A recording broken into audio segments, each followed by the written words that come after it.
Speed, skills, accuracy, brilliance. The 2026 WSCC features some of the best, fastest, and most exciting chess you'll see all year. 16 of the world's top women chess players are pitted against each other in a no-holds-barred, single-elimination bracket. World Championships, Speed Chess Championships, it doesn't matter.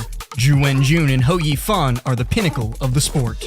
Kostenyuk, Lagno, and Muzichuk are speed demons, racking up world championships in blitz and rapid tournaments all over the world. Whoa! While Bibisara, Vaishali, and Divya bring the heat every time they're over a chessboard. Can they finally dethrone the reigning queen? But don't sleep. Don't blink at the young guns in this field either. Lee, Adwell, and Kamdamova are on the precipice of greatness. The 8th WSCC. The chess will be astounding. You don't want to miss this.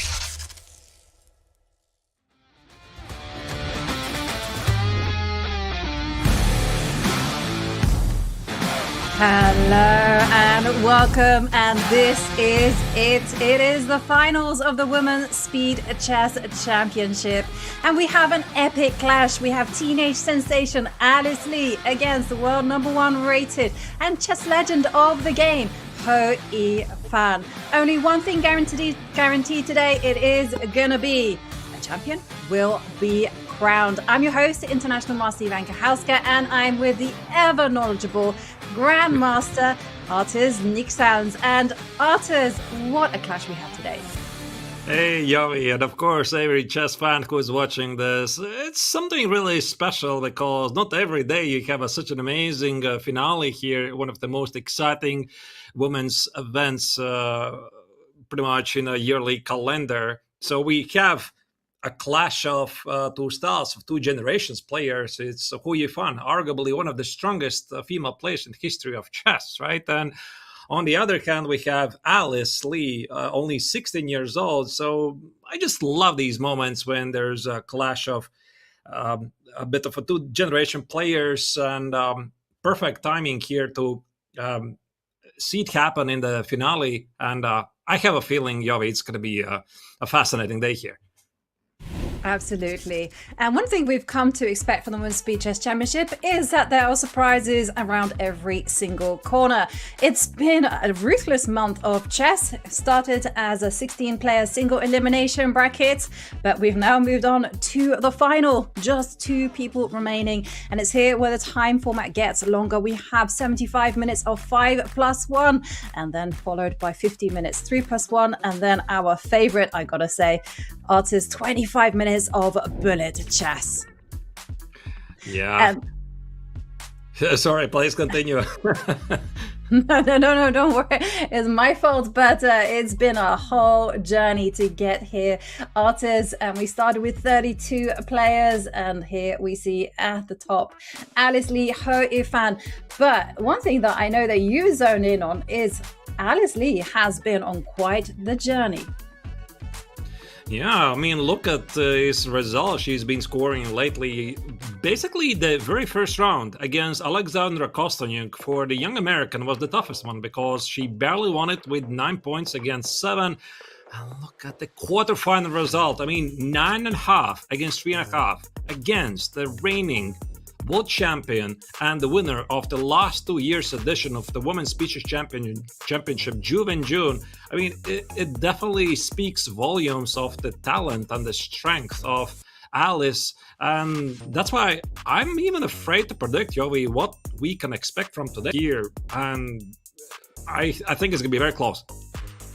Absolutely. And Ho Yifan will have to show us why she's a former 4-time Women's World Champion, 2-time WSCC champion, and as well as a #1 rated opponent. Well, opponent, that's going to be the opponent of Alice Lee, but she's the #1 rated female player on the lists. And Alice Lee, just 16 years old, and she's already collected a whole load of titles to her name. She's a 3-time American Cup champion. She's the youngest ever participant of the WSCC, youngest ever finalist of the WSCC. And it just feels like she's gone from strength to strength, because Yes, she started off in the round of 16 with a very close match against Alexandra Kostenyuk, but then she wiped the floor with Ju Wenjun, and against Anastasia Avramidou, she just showed us how good she is, how quick, how ruthless, and how her instincts are really on point.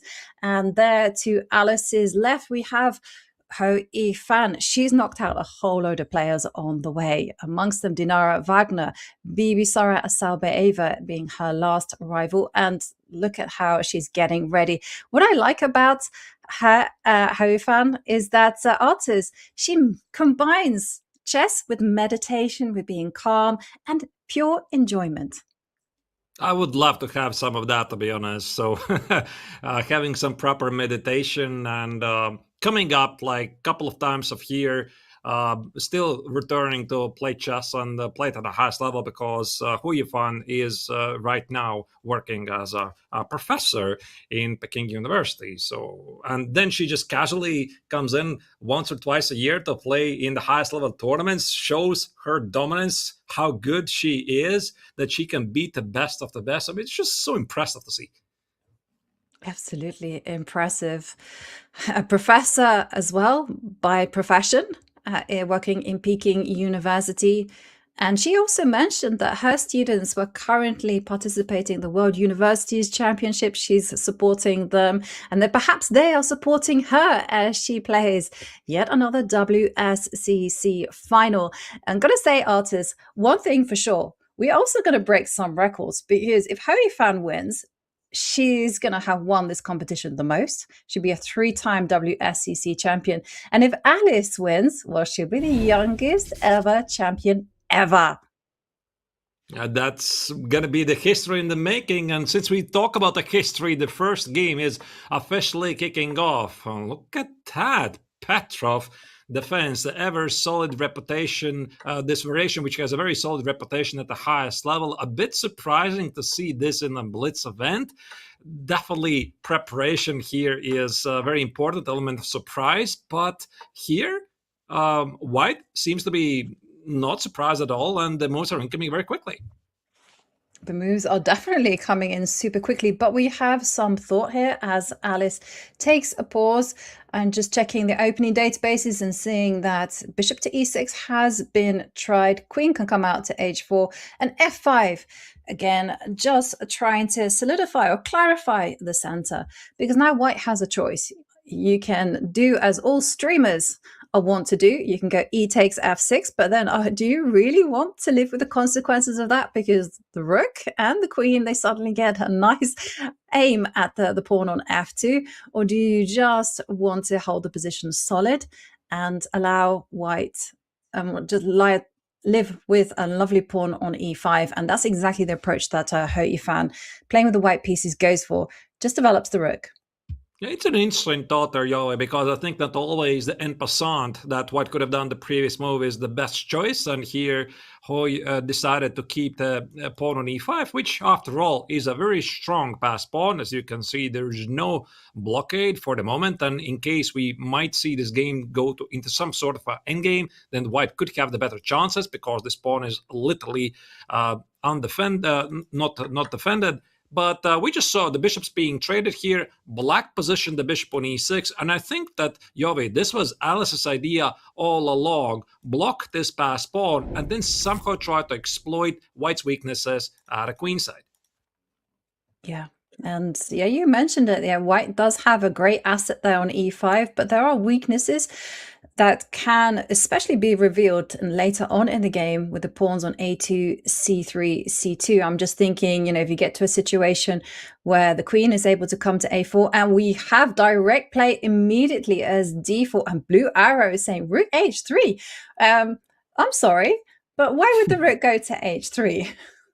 I wish I would have a simple answer to that. I assume that there's something immediately wrong by taking this pawn, because queen takes on d4 is going to pin the white rook here on e3. And also, the pawn on a2 is just under attack. So that's why I think that White has to retreat to h3 and then recapture the pawn on c3. But if you ask me, what is the difference between rook h3 or, for example, rook g3, I wish I would know. But one thing is clear, Yovi, is that here for Ho, she needs to think about this position a bit longer because apparently it's big decision making time.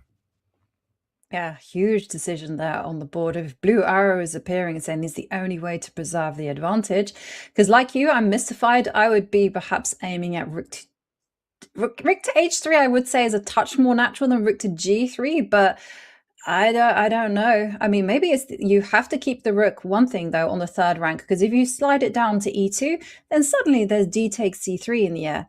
And I can understand why you don't want to be going c takes d4, because then that just activates the queen. But yeah, sure enough, Yifan finds the correct move.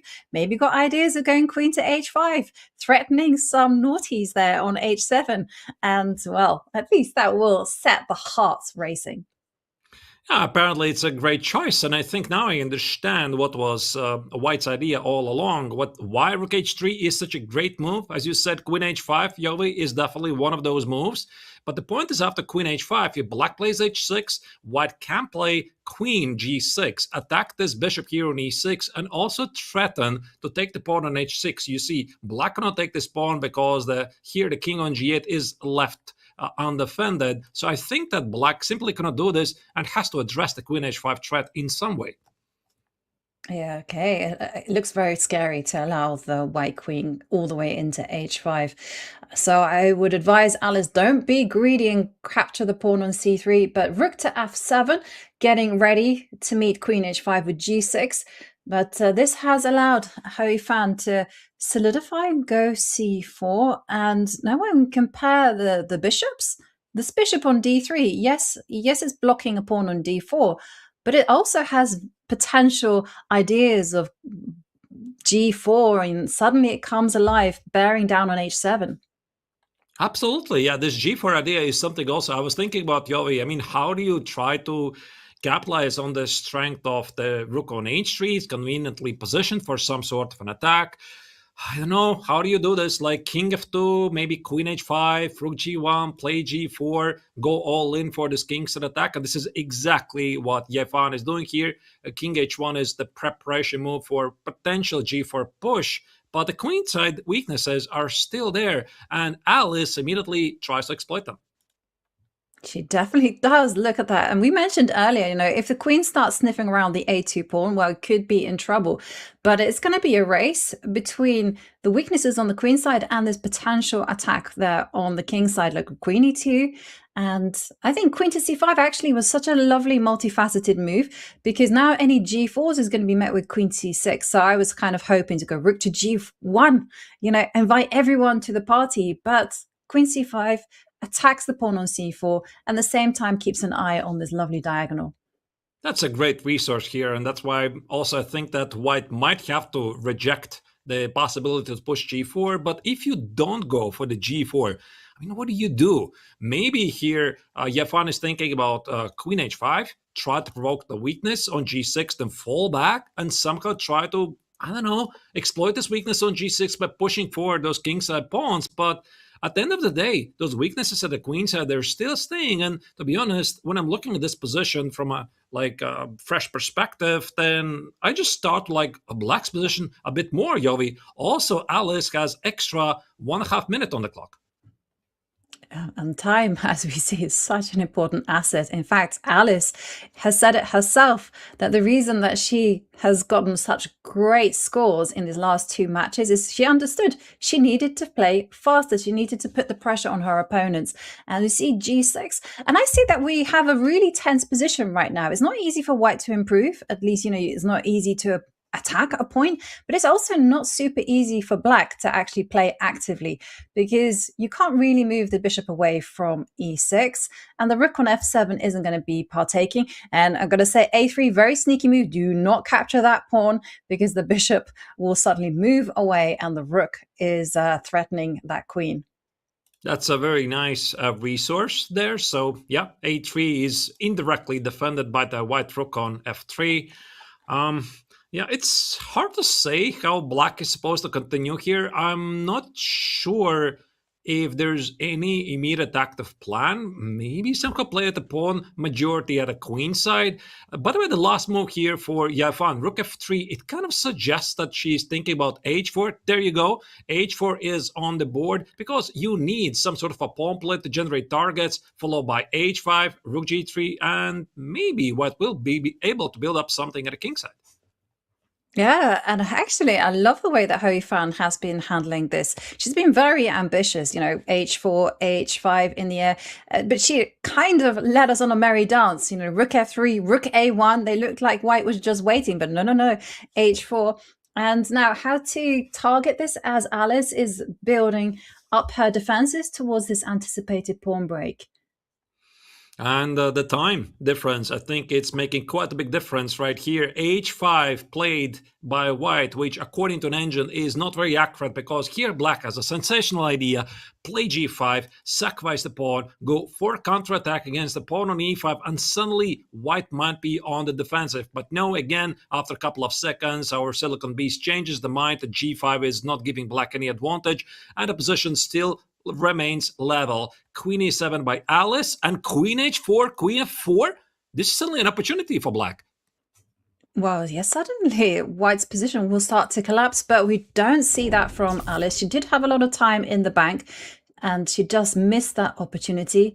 I can understand why, because you just assume that rook h3 covers everything. But okay, as we stand, there are changes happening, and now White is the one who has to neutralize any infiltration on the h line. She starts by playing queen f2, attacking the pawn, a4, a5 coming.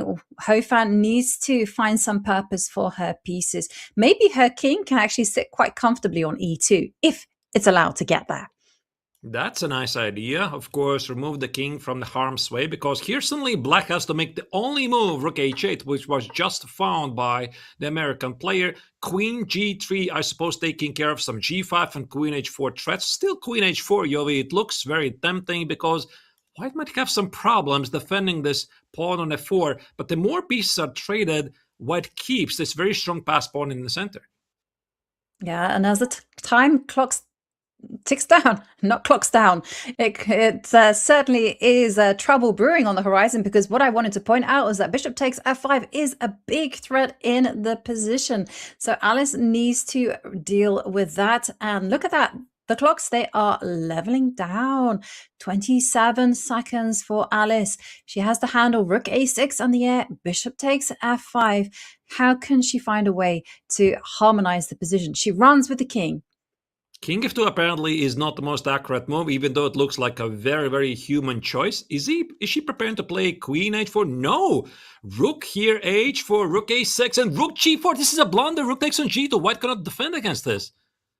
Yeah, and Ho Yifan playing a little bit too quickly, but she had to. She had no time on the clock, and she missed this idea by Alice, which was to attack the queen. And now Alice is the one coming. But look at this.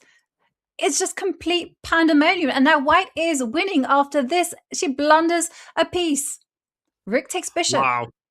Yeah, I mean, things changed rapidly here at this stage. So Alice at some point was completely winning, and now she is down a piece. And it looks like Ho Yifan is going to start the game with a victory. And she does. She opens the score in the final. She opens with a victory, and what a game that was. And it was like a game of tennis. The advantage just kept flipping between the two sides. Ho Yifan just piling on the pressure. When she had less time on the clock, she found ways to make the position a little bit more uncomfortable for Alice. And in the end, Alice striking back, being ever resourceful as we wait for the players to initiate game 2. Alice, though, I remember she did start her semi-final against Anastasia with a loss, and then she went on a rampage artist. It was just win after win after win. Can she do the same? Well, Ho Yifan will have something to say about that. I think she kept everything under control until a certain moment of the game, because she had 1 minute and 40 seconds versus Ho Yifan's 30 seconds or so. But then, of course, things escalated quickly in the time scramble. Anyway, we have to move on here. We have a Queen's Indian defense on the board. So here, Black is trying to be very solid. This is a very famous setup from the Black's perspective. I have played myself, Yovi, the Queen's Indian defense pretty much my entire career. It's very tough nut to crack, but typically white does have some space advantage here. That's why, of course, engine typically favors white, but not here, surprisingly. No. It is a very tough nut to crack, the Queen's Indian. I certainly have tried quite a few times. As we see the knight just establish itself as a wedge, that's preventing e2, e4, which is what white wants to do, just expand in the center. And the big question, though, for white is how are you going to start to break it down? Queen c2 are ideas that you can do as also, you can go knight takes knight, but I wouldn't necessarily advocate for that. But this is really principled, very direct solution there from Alice. She just wants to park a knight onto d4 and then just say, hey, I got more space. I got easier position to play. I think it's also a very common plan in this position that you try to gain space, as Yovi, you said, also get the knight on d4, maybe try to exploit some weaknesses there at the queen side. So there was just a trade in the center, followed by e6, e5. The position seems to be according at least evaluation bar. I'm not sure that really matters at this point. Black is tiny bit better, but white has this space advantage, followed by b4, e4, potentially improved the last square bishop to h3, and black has some issues with this last square bishop on b7.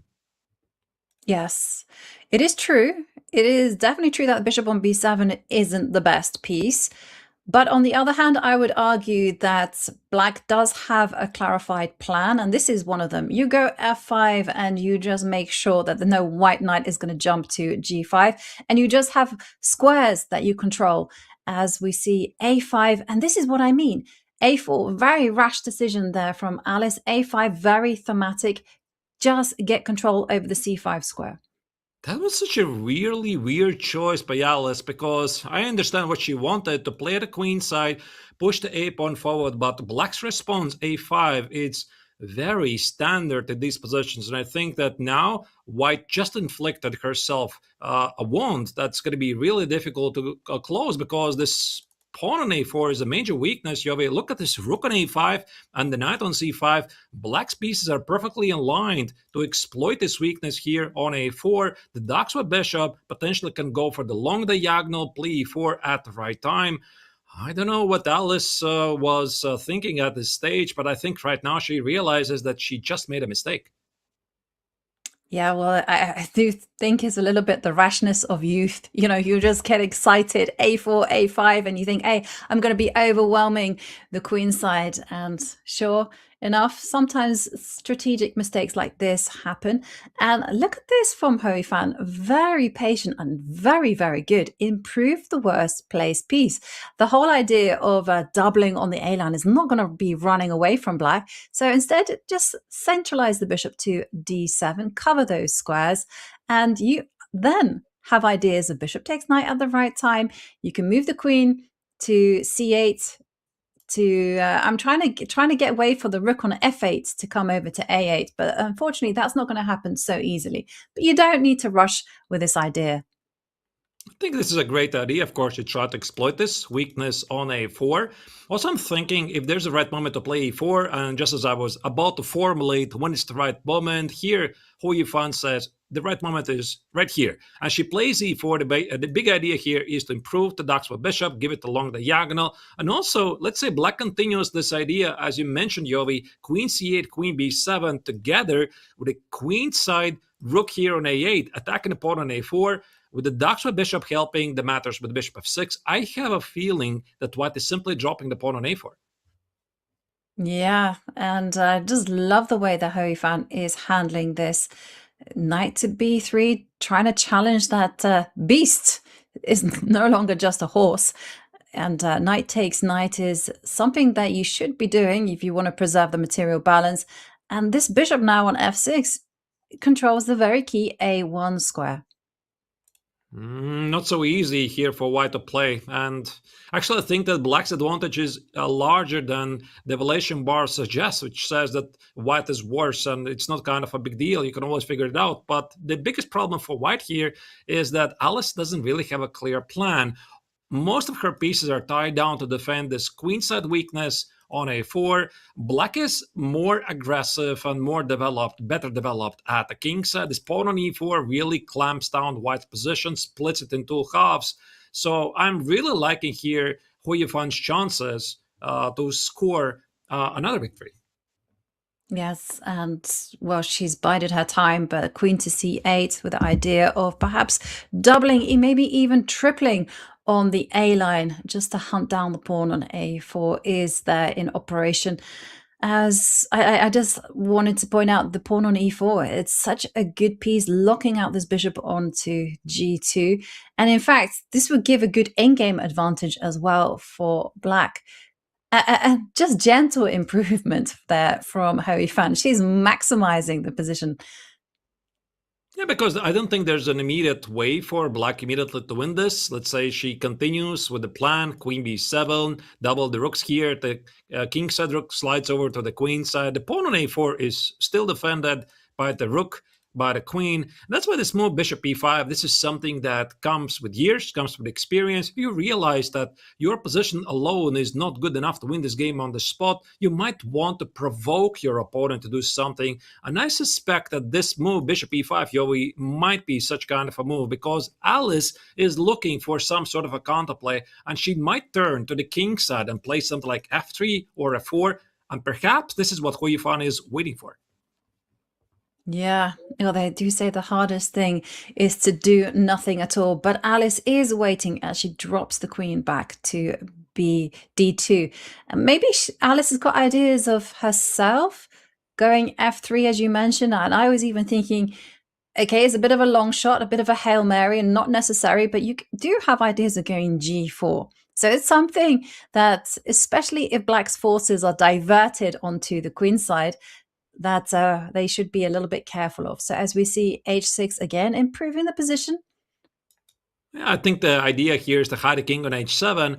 Going back to your idea of g4, I think not right now, but we definitely cannot discard it at some point later because let's say the queens are disappearing, a couple of rooks go off the board, then yeah, I actually think that g4 might be a really great idea. Remove the pawn on e5, maybe block the pawn on e4 with e3, and then use the knight to get to this pawn. Of course, it's still very far from this current position, but eventually it might happen. And now Alice just slid the rook over to the king side. Yes. And I was just thinking that g4 will come at a time where, say, perhaps black has piled up all of the pieces on the queen side. So if the queen found itself on b7 or rook on a8, the king side left undefended, as we're seeing actually that Yifan is struggling to find a concrete way to break through. Instead, she's just trying to wait it out, maybe build some time in the bank and before hatching up a plan. Something tells me that black probably should start some sort of a king side attack. You'd probably want to push those pawns, but what's the right way to do this? Bishop e8 marks as a miss, but I don't think it's any real mistake. I think that ultimately black will have to go for some sort of a h5, h4, open up the h file. Maybe the king is going to go to f7, slide over the rook to h7, open up the h file. Here, black has so many tempting opportunities, more time on the clock, but you got to make a choice at some point. Yeah, you go. And actually, maybe this whole idea of going bishop to e8, bishop to f6 was actually designed to fight against any g4 counterplay ideas. As we're seeing trades, and oops, there goes a d-pawn. And nice full board vision there from Yifan. The queen on a8 suddenly comes alive. f3. White has to try to initiate the chaos button and lengthen the diagonal of the light squared bishop.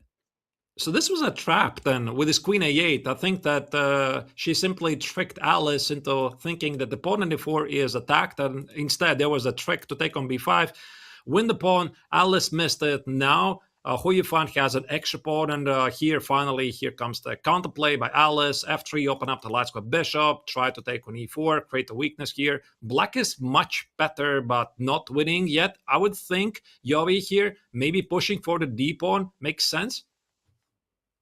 Yeah, and what about this one? Because there's now a chance for white to at least trade off queens and mobilize the bishop. So I'm thinking ideas swap off. Okay, no swapping off, queen to b3. I just kind of want to activate this bishop on g2. Well, it's going to get activated anyhow as e3. But Of the two, I would say that it's White's king that is way more shaky than Black's. And I think this queen trade definitely favored black because now the position is much easier to handle in a time scramble. The white rook at a3 is still not standing really well. Maybe black could try to, I don't know, push forward d5, d4, create a pass pawn, position the bishop on c5 here. No, here black plays rook a8. Rook at a5 is doing nothing significant anymore, and it's all about improving the pieces. And that's why we're seeing the king come in, and the rook cannot leave the e line because I just saw that suddenly two rooks have been forced to defend the pawn on e4. But now you can do your d5 idea, but you can do it in a better way, as how you found with no time on the clock. She's doing improving the rook, and now d5 is coming. But oops, there goes the e5-4. She dropped the pawn, and okay. Is this going to be enough for Alice to hold it? Seconds left on the clocks. Maybe even more. Maybe play for more, because now suddenly black has difficulties to defend this pawn, and black already has to force maybe a draw. Can here Alice play for more? Bishop takes on d5. I mean, it's an extra pawn for white, and essentially it's a 3-result game. What a major turn for Wentz here in the time scramble. Yeah, but look at how Yifan's use of the rook as it harassed the pawns on the left, now the right, but Alice is getting active. The g-pawn will fall off. No. Wow. g4. She didn't even take the pawn. She's going for activity. Maybe try to somehow get to the black king here. The pawn on a4 drops. Bishop c6. Both players are down to the last 5 seconds. It's a severe time scramble here. It's a great time scramble. And now we have opposite color bishops. I think the position has clarified itself, and it's likely to end in a draw. But it's all about who's faster with the clock. Yeah, looks like, indeed, as you said, it's a solid position where none of the players can really make any progress. It is Yifan who is pressing a bit because she has an extra pawn, but that's well blocked, and I don't think that here black will be able to make any progress. Still plus 1 second per move. What happens if your opponent flags? Well, have a look at Alice's clock. She's consistently down to her last second, and we're seeing check there. Ooh. Whoa, she's gonna win this. Oh my goodness, the pawn just rolling forward. Wow. Yeah, and Alice wins. Wow. How Yifan, in her desire to win on a time to so-called flag Alice Lee. Well, she is the one that blunders, and Alice strikes back. Oh, this was such a terrible blunder by Yifan, because she was pushing that position, and at some point, I guess she just forgot that the e-pawn can go forward and do this discover check. But anyway, they have to move on. It's the next game already, but the score in the match is tied. It's 1 point each, and the players are repeating the opening that they did in the very first game. Yeah, so we're going to be seeing another Petrov, and will we see f5 there from Alice as she just goes to clarify the position, invite a trade. What else can she play? She could also just go bishop to e6 if she wanted to keep it solid, or even go for these b6 ideas that she did before. What will she choose? I think she played f5 the very first game, and then positioned the bishop on e6. Here, you're right. Yeah, she's going for a different kind of plan, and she adjusts her strategy, plays c6. All right. Okay, but now queen h5, threaten checkmate, and now start infiltrating. Oops. Already danger, or gotta say, for Alice, as the bishop is threatening to plant itself there on f6, and that's going to be a difficult one to dislodge. I don't think this was a good improvement over the previous, not the previous, but the very first game they played, because the American player got a very good position after the opening, and Yifan was struggling back then in that game to make a progress here. So here, yeah, this queen h5 was such a precise move by the former world champion, because black was forced to play g6, and Alice did not manage to play f5 in time. And Yovi, I suspect that black is in trouble, because white will be able eventually to build some sort of an attack at the king side. Should it be rook e3, rook h3 eventually, or maybe f4, f5. But in the meantime, bishops are about to be traded. Yeah, the bishops are going to be traded. But the question is how to do it. Do you have to go bishop takes bishop? Could you go bishop to f6? Could you even, like, I'm inspired by your idea, f4, but that one is not that attractive to me. Bishop f6 is the move that I will be looking at immediately with ideas of going queen to h6, because, hey, who isn't attracted to the idea of landing a checkmate?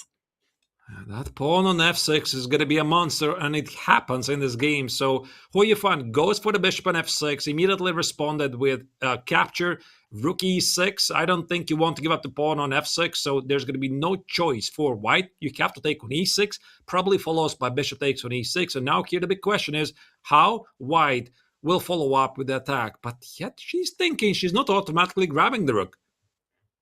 No, but I'm sure it will happen because you don't want to let that important pawn fall. And this was a thing I was going to be pounding the table for. It has occurred.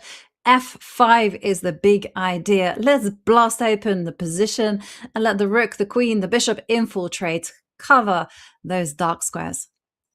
It's really difficult for black now, isn't it? Because this f5 and queen g5 idea, Yovi, that you mentioned, black has difficult time to find a good defense against it. Maybe it's queen f8 or king h8. You walk away against it. I mean, king h8 does make sense because now after the f5 push, black can safely capture it, and at least queen g5 is not coming with a check. Yeah, that's definitely, you need to prepare against this f5, but you don't need to rush with it. You can also follow the attacking principles, which is basically improve your worst placed piece or / invite everyone to the party. And the rook on a1, it wants to be there. Whether it wants to be on f1 or whether it wants to be on e1, I'm not entirely sure. But either way, it wants to get involved. Yeah, in some way. The question is, how do you get involved? Do you go for the attack? I mean, it does make perfect sense to keep pushing on it. And I suspect that the white might have this opportunity to play the position positionally, because even if we get the queens off the board, Yovi, the pawn on f6 is surprisingly difficult to get rid of because it takes away so many key squares for black. d4, wait a second, bishop takes on g6, here's an opportunity. Oh, wow, bishop takes g6. I was looking at rook takes e6, but bishop takes g6 is so much better. Wow, that is going to clinch it, because after pawn takes bishop, rook takes a bishop, and you're just comfortable. In fact, a beautiful pawn up. Wow. And I think that both players see this right now, and maybe your idea, rook takes on e6, also looks really tempting there because the bishop takes on g6 comes with some checkmate threats. So the question is, what happens after that? Let's say, for example, I play bishop takes on g6, take it, rook takes on e6, black can recapture this pawn, d takes on c3, threatened with queen d1 check. Maybe both players are right now trying to assess the situation, what happens if white continues with h3. But to be honest, Yovi, this position just looks too good for white not to go there. Yes, I think bishop takes g6 is the path of least risk. So there appears for Yifan, this is something that she's grown up, just training herself. It's the Chinese school of chess. Rook takes e6, d takes c3. You might as well threaten a few checks, because otherwise rook to e7, that is going to be a killer. And now here you do have to make, as you indicated, a hiding place for the king. So h3 is a very natural move. I don't think you can be brave and go rook to e7. That involves way too much calculation, and the white king too risky. So yes. I see no defense here for black, to be honest. I think this game is over because black's about to play rook e7, and if that's not a checkmate, I don't know what it is, Yovi, because you can't really defend this pawn on h7. If you put the queen to g8, the only move not to get the checkmate there, white just plays rook g7 and kicks the queen away, and black will have to give away the queen for the rook, which obviously is not enough. And here Alice is going to spend the precious couple of minutes she has on the clock, but to be honest, I just do not know what she can do. And also what I really like by Yifan, that she did spend a lot of time before, something like 1 minute, maybe slightly less, to figure out things, and she just wants to make sure that this is a sure victory. Yes. So there are some defenses, like you can drop back with the queen to h5, go into that endgame. There's even, if you want to be super clever and really gung-ho, last chance, queen takes c2 with the idea that any rook e7 is going to be met with g5. But Alice does go for the trade of queens. It's a good rule of defense, but Yifan says, no, not happening on my watch. Rook slamming down to the 8th rank. That is a checkmating idea that Alice is going to have to give up material if she wants to handle that one. And g5 is a defensive measure against rook e8 check, but sadly for white there's other attempts as well, and I'm thinking this queen e5 centralizing move, pinning the black queen on h5, threatening f7, discovered checkmate. It just looks too good to miss. But okay, maybe white also has some other moves here, like sure, grab the pawn on c3. It basically comes with the same threat, but it's giving white one extra pawn to be more happier about. Yeah, and there again another threat on the board of a c7 checkmate. And again, this is so difficult to defend against as the king tries to evade the check, and you can still go rook to e7. There's nothing stopping you from doing that. Maximize the rook. And rook e7 is on the board. So your black plays g takes on f4. There's going to be a check, and most likely a checkmate in a couple of moves. Yeah, queen g6 or queen f7, these are definitely not the moves that Alice would be thinking about. What's the most practical way to continue? I don't know. g4, g3, certainly try to expose the king, but I'm pretty sure that Yifan is going to win this game and again reclaim the lead in the match. Yeah. And done in a very convincing manner, I gotta say. I don't think Alice will be repeating this one in a hurry. She can drop the queen back. She chooses to move it forward, but checks, they are coming. And look at this one. No queen takes f4 for you. And the g-pawn is going to be falling. Queen to e2. That is a sly threat there from Alice, trying to get a repetition. She somehow finds these resources. Yeah, it's unbelievable. The game keeps going. It's like completely winning, and yet she's still there, still fighting. How about we play king g8 here? Obviously, to walk away from the checkmate. I don't know what else black can do. There's going to be f7, king goes to f8, and the game is somehow ongoing. It's unbelievable. Yeah. Well, maybe Yifan can be like a bit more clinical and go f takes g5. And then maybe Alice will try to keep the game alive with rook to d8 and threaten some potential checks in the future. But I got to say one thing, though. The clocks are ticking down. Alice forcing Yifan to think. 28 seconds. She's gone for your plan. f7. It's good. I think it's good. This is a massive discovered check threatening. I don't know which kind of check. Rook d7, rook c7, rook b7, rook e8. Maybe not rook e6 here, and yeah, black has no defense here. King g7, maybe the last try for black. 15 seconds for black. Not too much time, but that's the least of Alice's worries, as she has to find a way to dodge that check.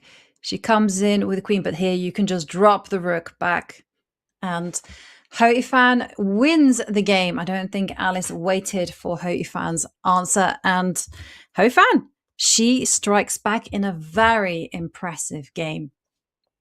Yeah, I mean, so far it's been very interesting match, thrilling match, deserving that we got in the final. Alice is making some mistakes still, and but obviously, she's literally facing the final boss in the finale, Yifan herself, and this is only the beginning of the Women's Speeches Championship final.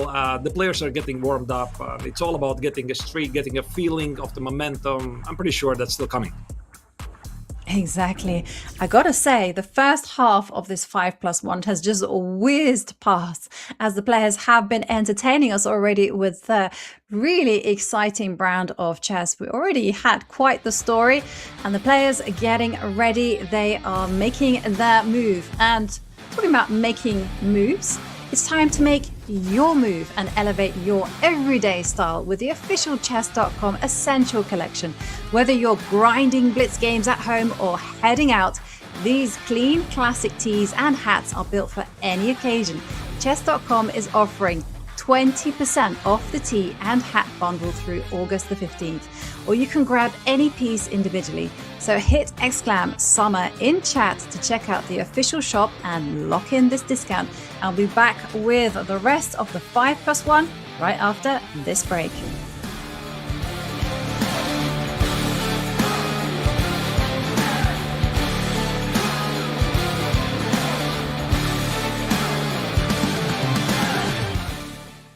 Alright guys, what are we thinking for food? Down to get pizza. Ooh, let's get Mexican. Let's get Mexican. Pizza sounds good. Mexican sounds pretty good. Earlier. Thai food. That's the worst call. I'm not getting Thai food. Let's play for it.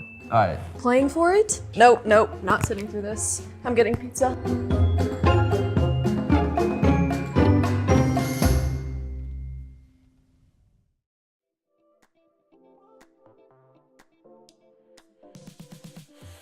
I think it would mean a lot because I played in this event, like, I think this is my third time playing, and it's like always been such a difficult event because, you know, you have like Ju and Jin, you have Yifan, and all these like top guns like playing in this event. So I think for me it's just like, it'd be like a great experience because I mean I'd like get to play in the finals against like a lot of great people, and also in general just be like a really nice title to have because, you know, I'd be like joining like, of course, like some of the top players who have won it before.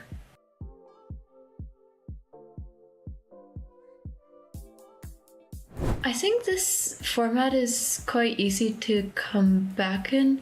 Like, I remember last year in one of my matches, I did quite badly in the first portion, which was like 5+1, I think.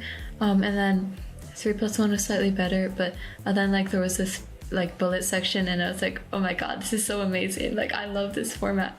Because I think it provides like a good mix of different fast time controls. And, you know, I definitely enjoy the very fast ones.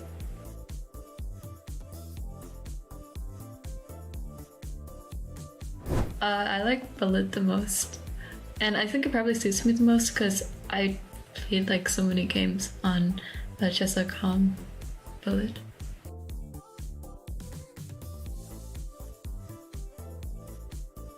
Oh, I appreciate it.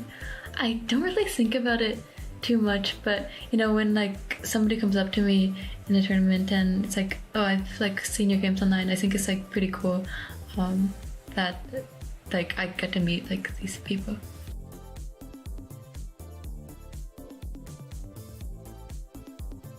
I just play bullet and blitz. Sometimes I look at some like specific like blitz or bullet openings beforehand, but it's just so like I don't lose in the opening, and I might have like another option to play if since start going downhill with one opening.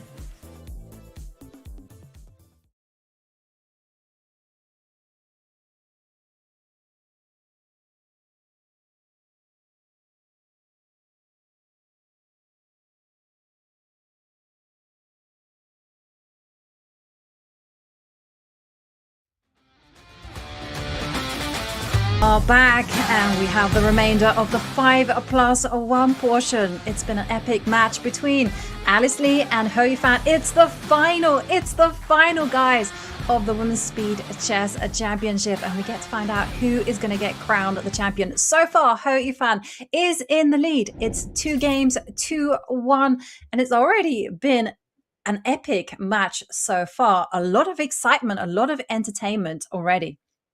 Crazy time scrambles as well, and this is what makes Speeches Championship really so amazing, because when you think things are everything under control, well, the increment starts, last second starts, panic sets in, and everything dramatically changes. So I think that we might still see a lot more games than that, and here you see the players are really chilling, enjoy the atmosphere, and Alice is still sipping her water, but Yifan getting ready. I guess she's going to stretch her legs. We saw this, by the way, Yoei doing the semi-final match. She would do some physical exercise during the match to stay fit, stay more focused, and bring it on. Exactly. Bring it on indeed. As you mentioned, it was such a nice sight to see her warming up during the breaks, getting ready for the ensuing time scrambles. I gotta say, I am a little bit disappointed because I grew up watching an American TV series called Saved by the Bell. And there, one of the characters, Screech, went to chess club and they practiced by exercising the fingers. But okay, the games have started. Let's dive in because we have Areti, and you are our expert on Areti.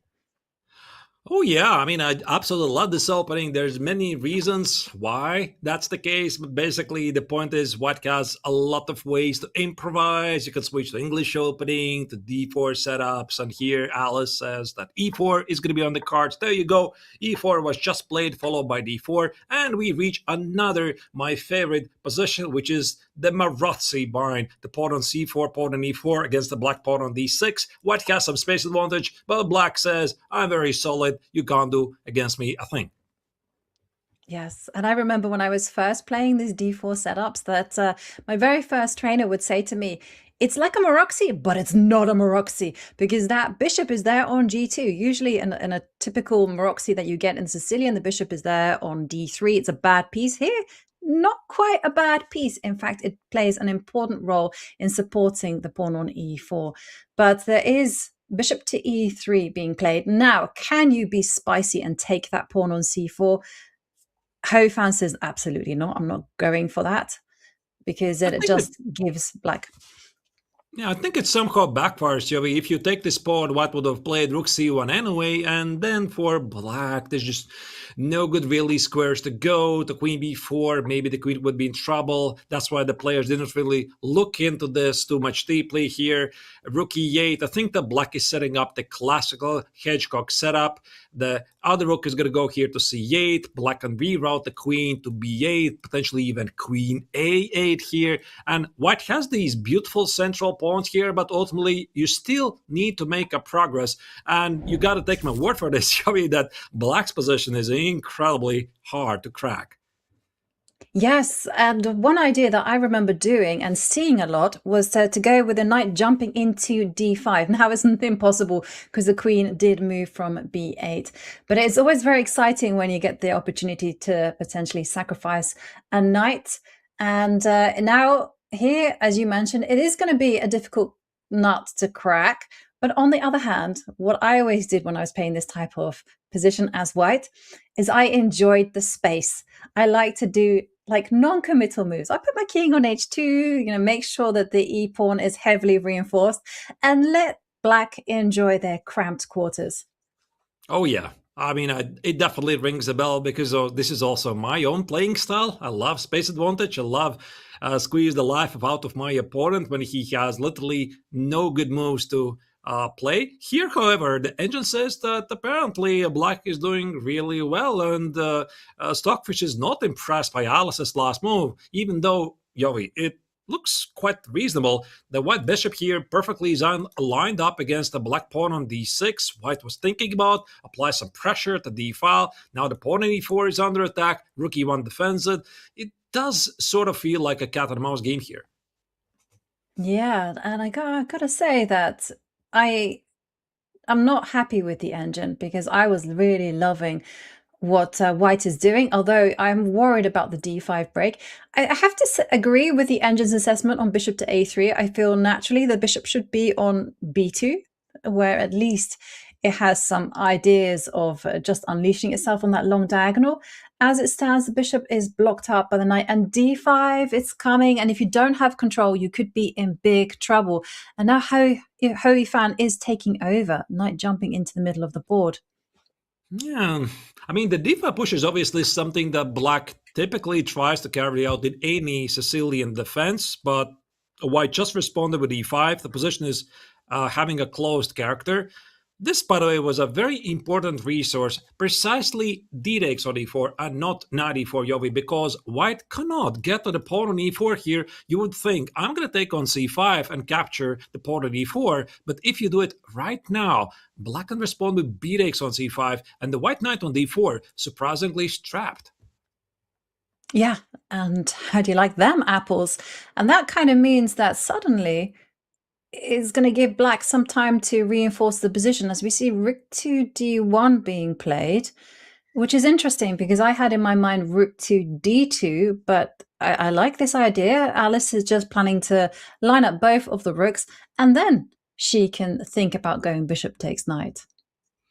Yeah, maybe this is still going to be an opportunity at some point, but now with the rook gone from the e file, what is no longer threatening to win the pawn, and it does feel that Hu Yifan has the better position here now that the dust has settled, because the pawn on e4 is a very strong pawn. It creates a weakness on the e3. The black knight already is ready to jump there at some stage. I'm not sure if this is the right moment, but here, black does play knight e3 and says you have to figure out how to deal with this knight. I mean, the knight on d3, Yovi, it often feels like a rook.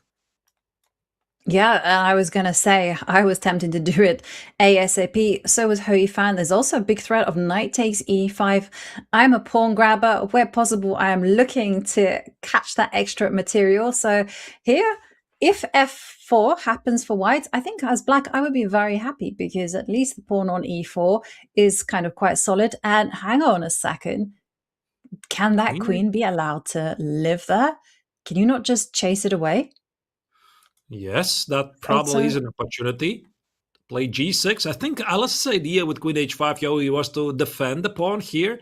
And black has a couple of interesting ideas here. For example, how about you play queen b8? You apply more pressure, or continuing with your idea, start with g6, make a window for the king, and then play queen b8, or rook c5, capture the pawn this way. Yeah, and given the miss, so which one was the better move? Oh, okay. The best move is actually just to go rook c d8 and just ignore that the queen even landed on h5 at all.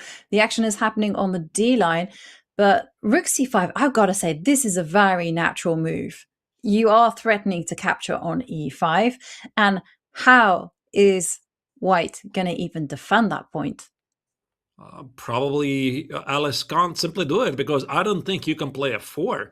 Just everything in my gut instinct screams against this move. It just like doesn't feel right.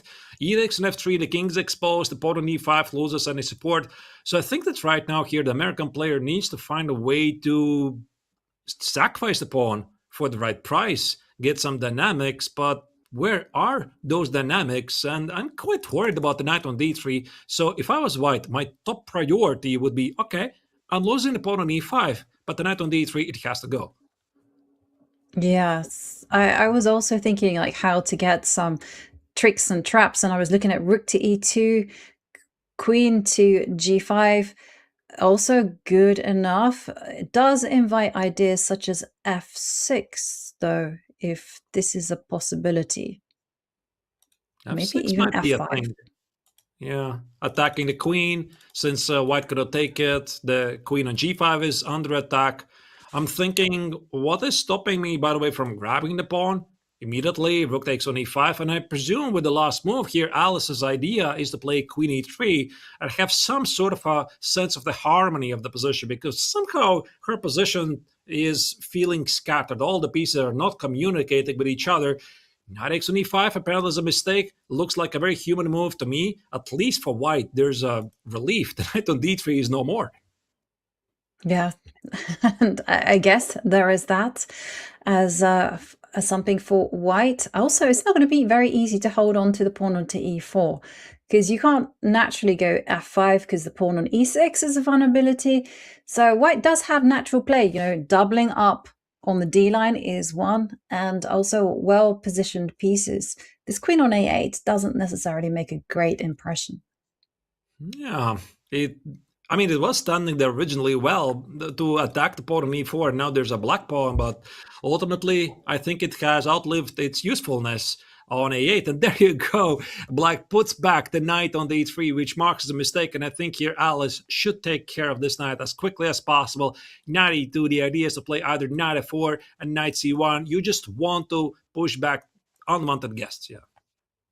Yeah, and we're seeing Hu Yifan going for this idea that I mentioned, trying to solidify this extra pawn on e4. But It's not about the quantity, it's about the quality, because suddenly a rook is threatening to post up on d7, followed by a queen joining in on the fun with queen to g5. And look at the black queen. Queen a8, completely divorced from her king. And we're seeing a massive turnaround as well. Bishop to f1, blue arrow, threatening b4. That would trap the rook. It's something I would never look at in this position. Like, okay, here apparently the idea, as you said, Yovi, is to trap the black rook with b4. But my attention would be on rook d6, on queen g5, on g4, something. But she finds it. Unbelievable. Yeah, and she finds it. And look, here it comes. That trapping has, in fact, occurred. And Yifan, from having the advantage, winning a pawn, well, now she is the one in serious, serious trouble. She goes for the desperado e3, but you can simply capture that pawn. And how is that rook going to get an escape? Maybe she can go g5. E5. The rook on c5 is checkmate, and this is why Alice took with the f pawn, so that this black rook cannot escape it. And yeah, it's going to be a crazy turnaround of events, because Alice was in big trouble in this game, and now she has an extra rook, more time on the clock, and about to equalize the score in the match. Extra rook. That's always something to smile, but can you hold the nerve? That's always the question. I gotta say, white is not going to be able to relax until the queens are off the board. Then you can just sit there pretty, and the queen takes f5, and you can breathe a huge sigh of relief and give a big smile as another pawn drops off. Rook to b2 is the big idea, but white gets there first.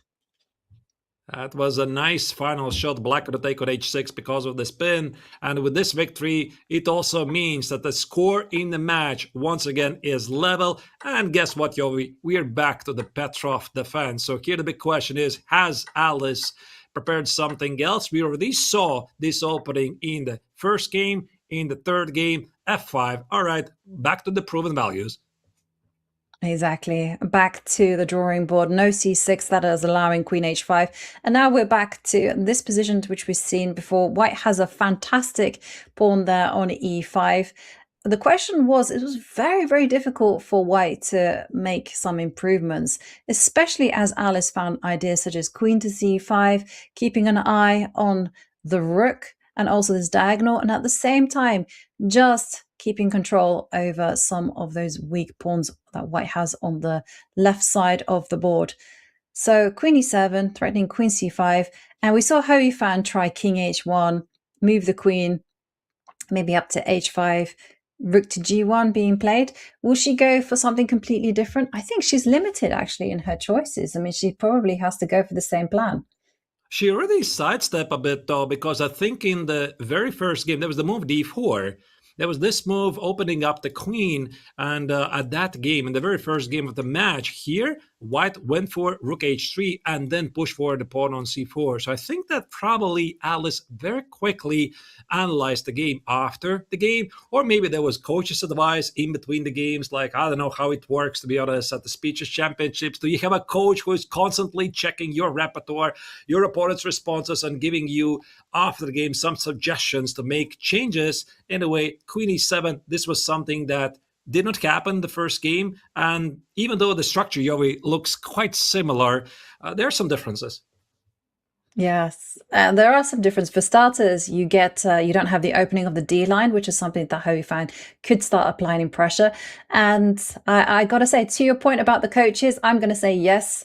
I've always visualized that a coach is there on the telephone, on literally an old style landline, with an Austin Powers voice going, yes, play this.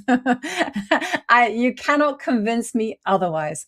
The rook goes to d8, and now Alice is the one threatening the breakthrough with d4. I suppose it only makes sense, and that you have the coach working for you during the match. Rook d3 here.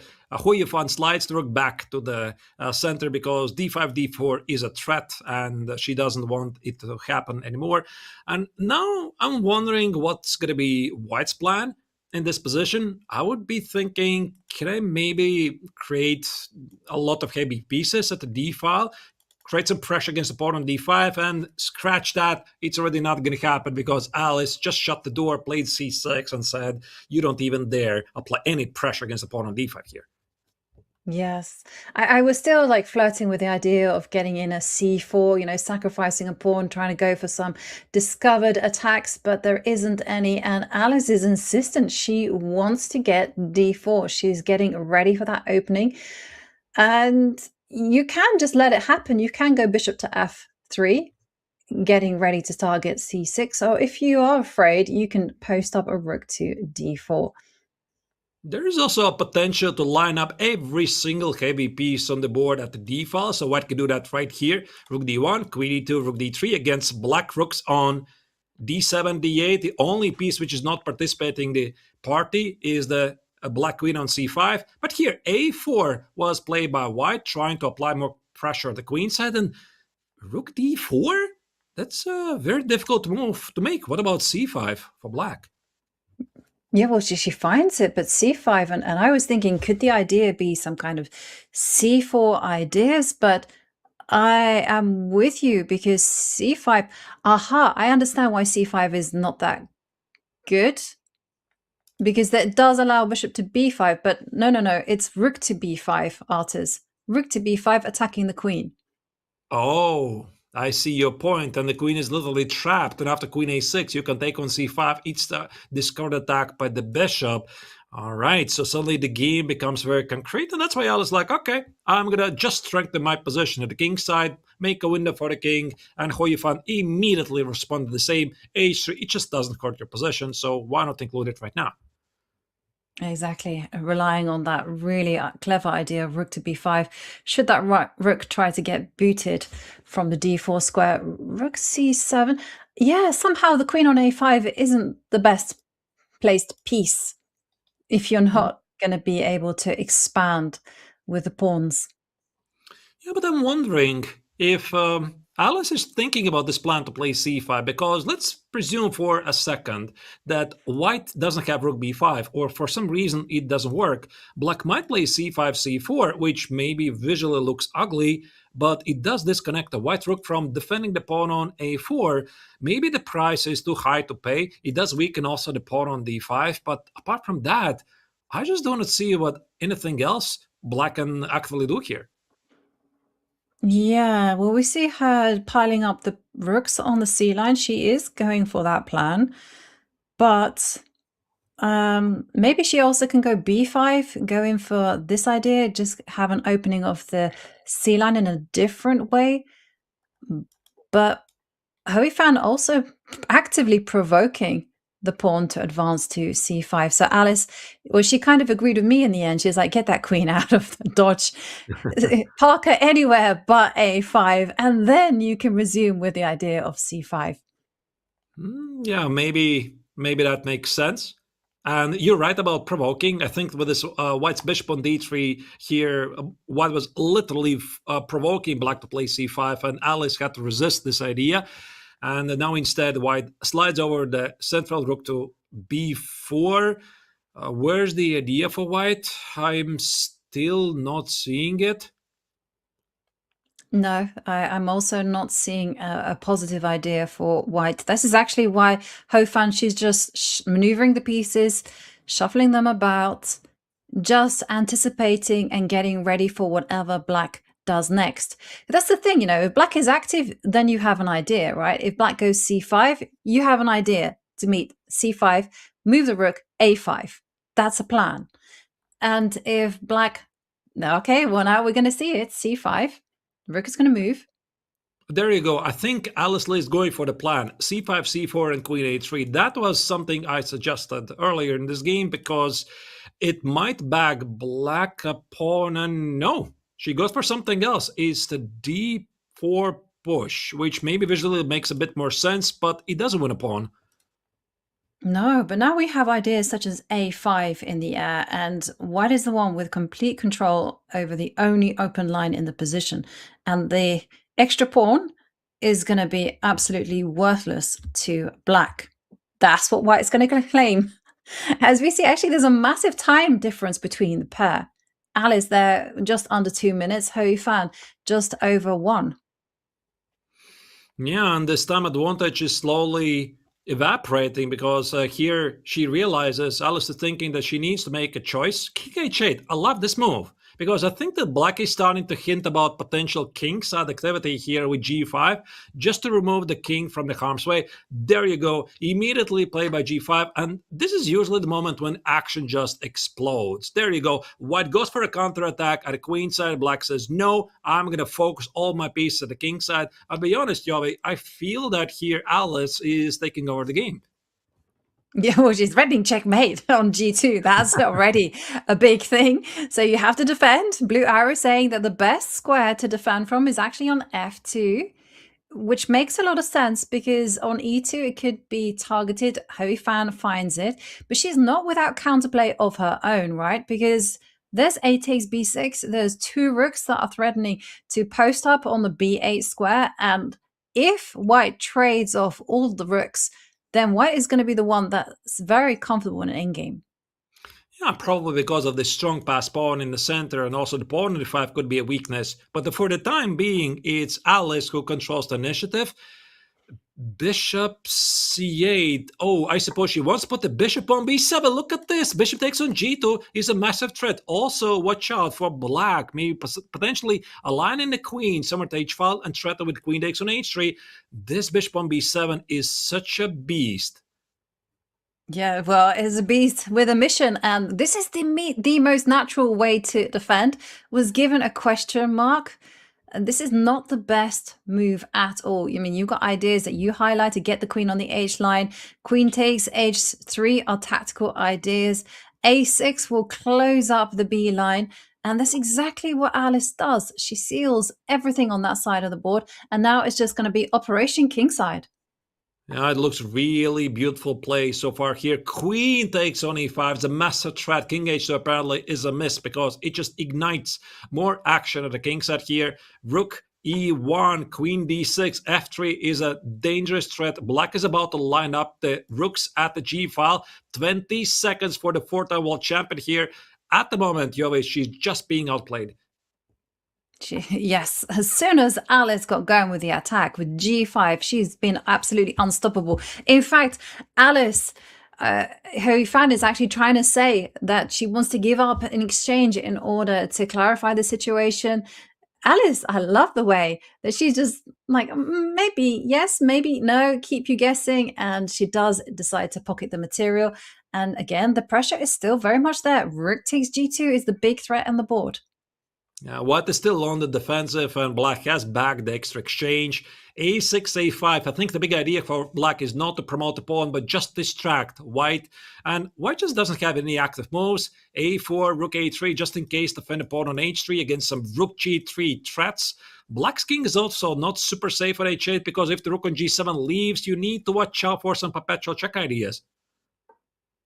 Yeah, and I agree. There are things to be careful about. Both kings are slightly unsafe. Black's as well. Black's relying on the rook on g7 to protect it, but Alice doesn't need that rook. That rook can do all the business from afar, as she now just picks up the c pawn, and still there's so much pressure. She wants the queens off.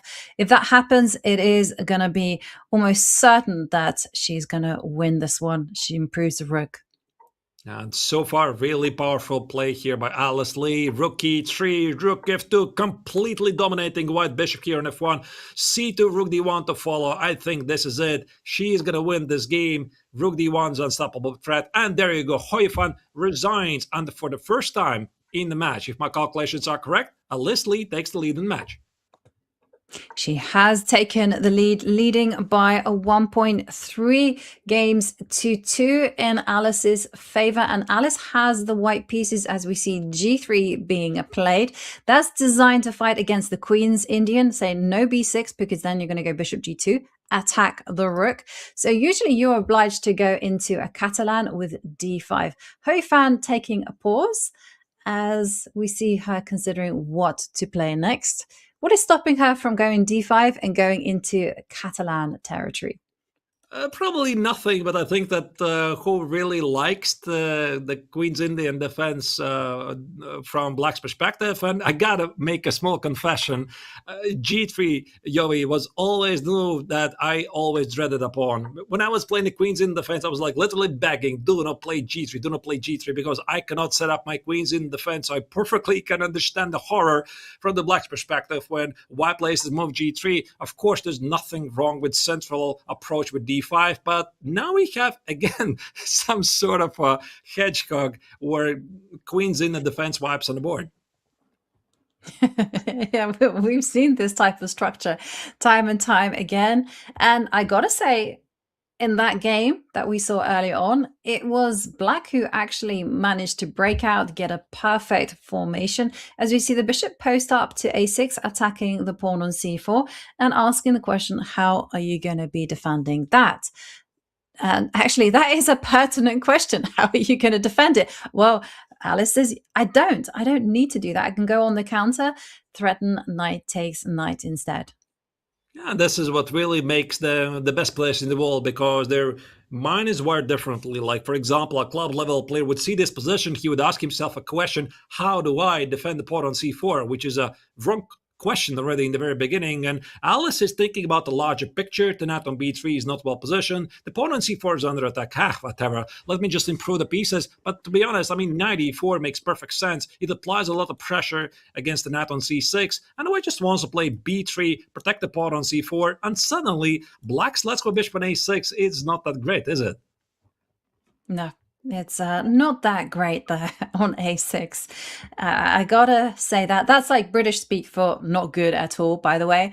And I do like White's position. Whenever I find myself in this type of situation, I'm very, very happy because, again, this pawn on c4, it does control a lot of squares in the center, and White does have that freedom to maneuver.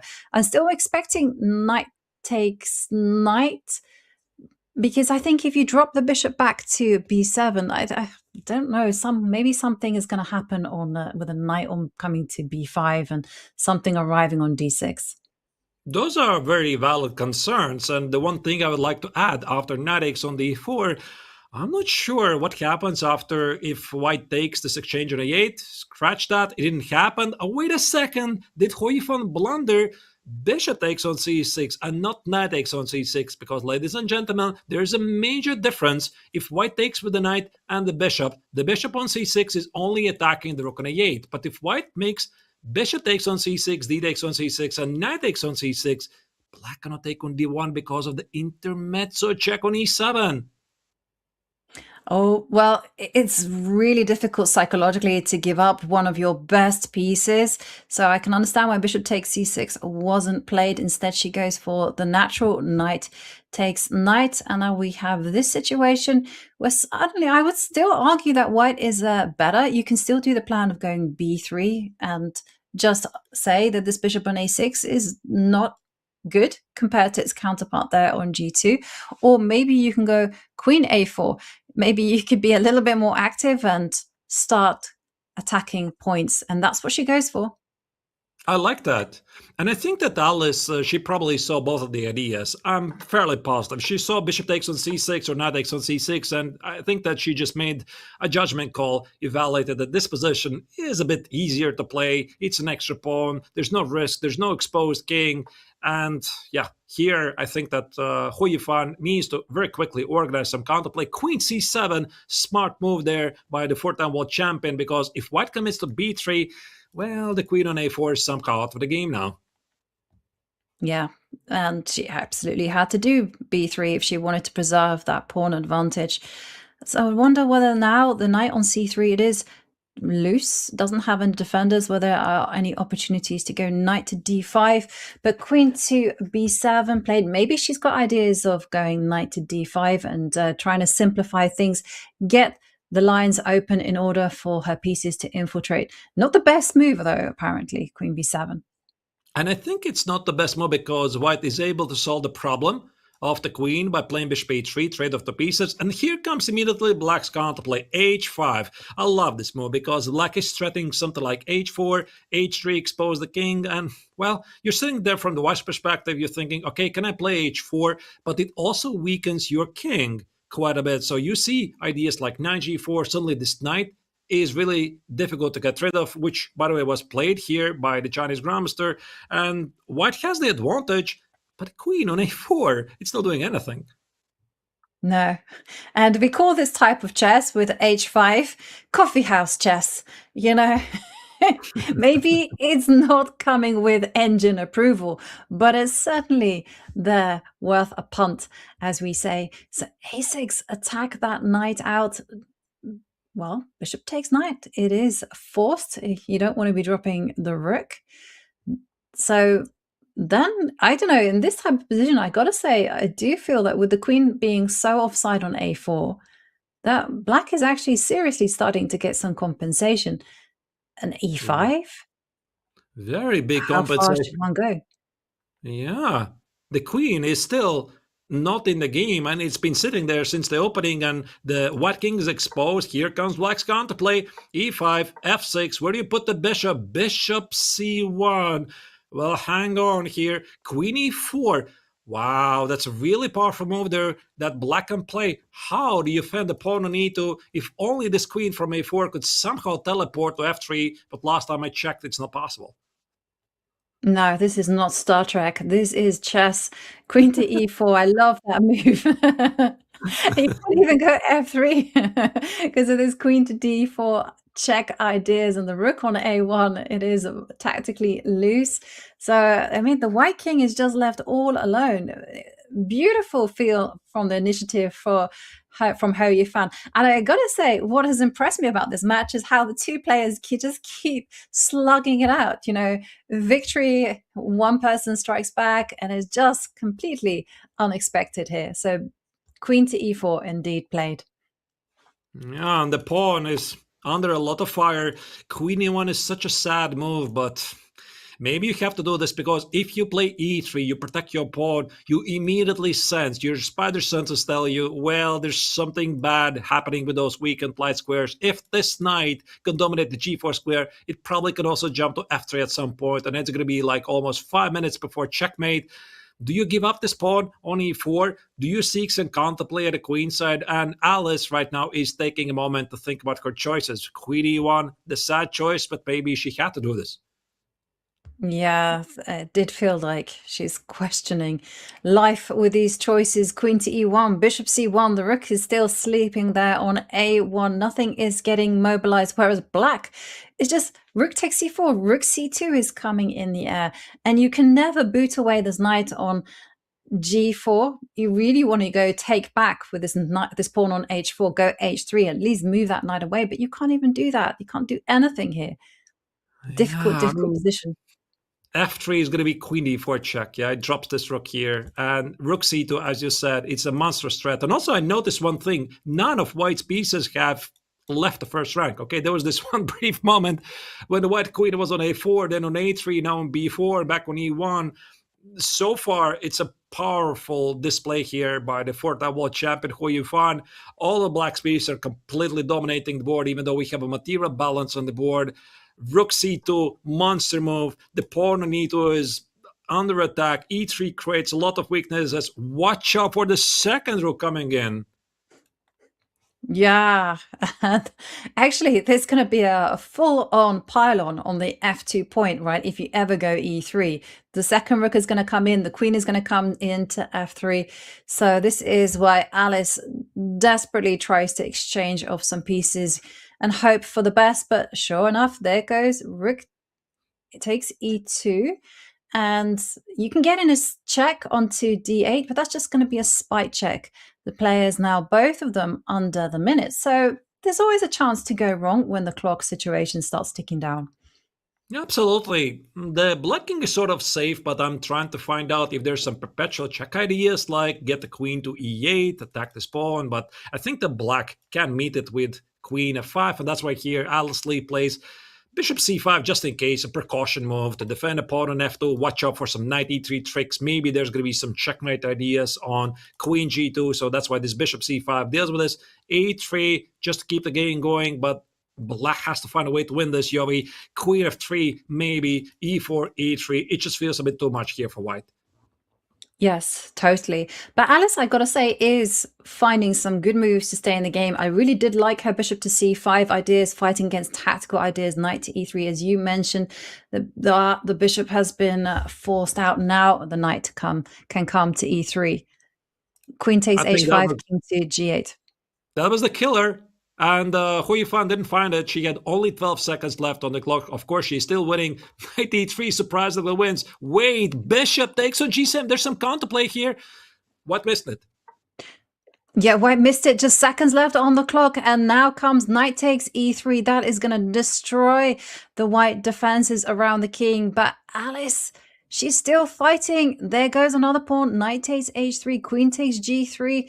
She has to defend everything, desperately trying to keep it together. Hu Yifan, though, it's too much, and she wins.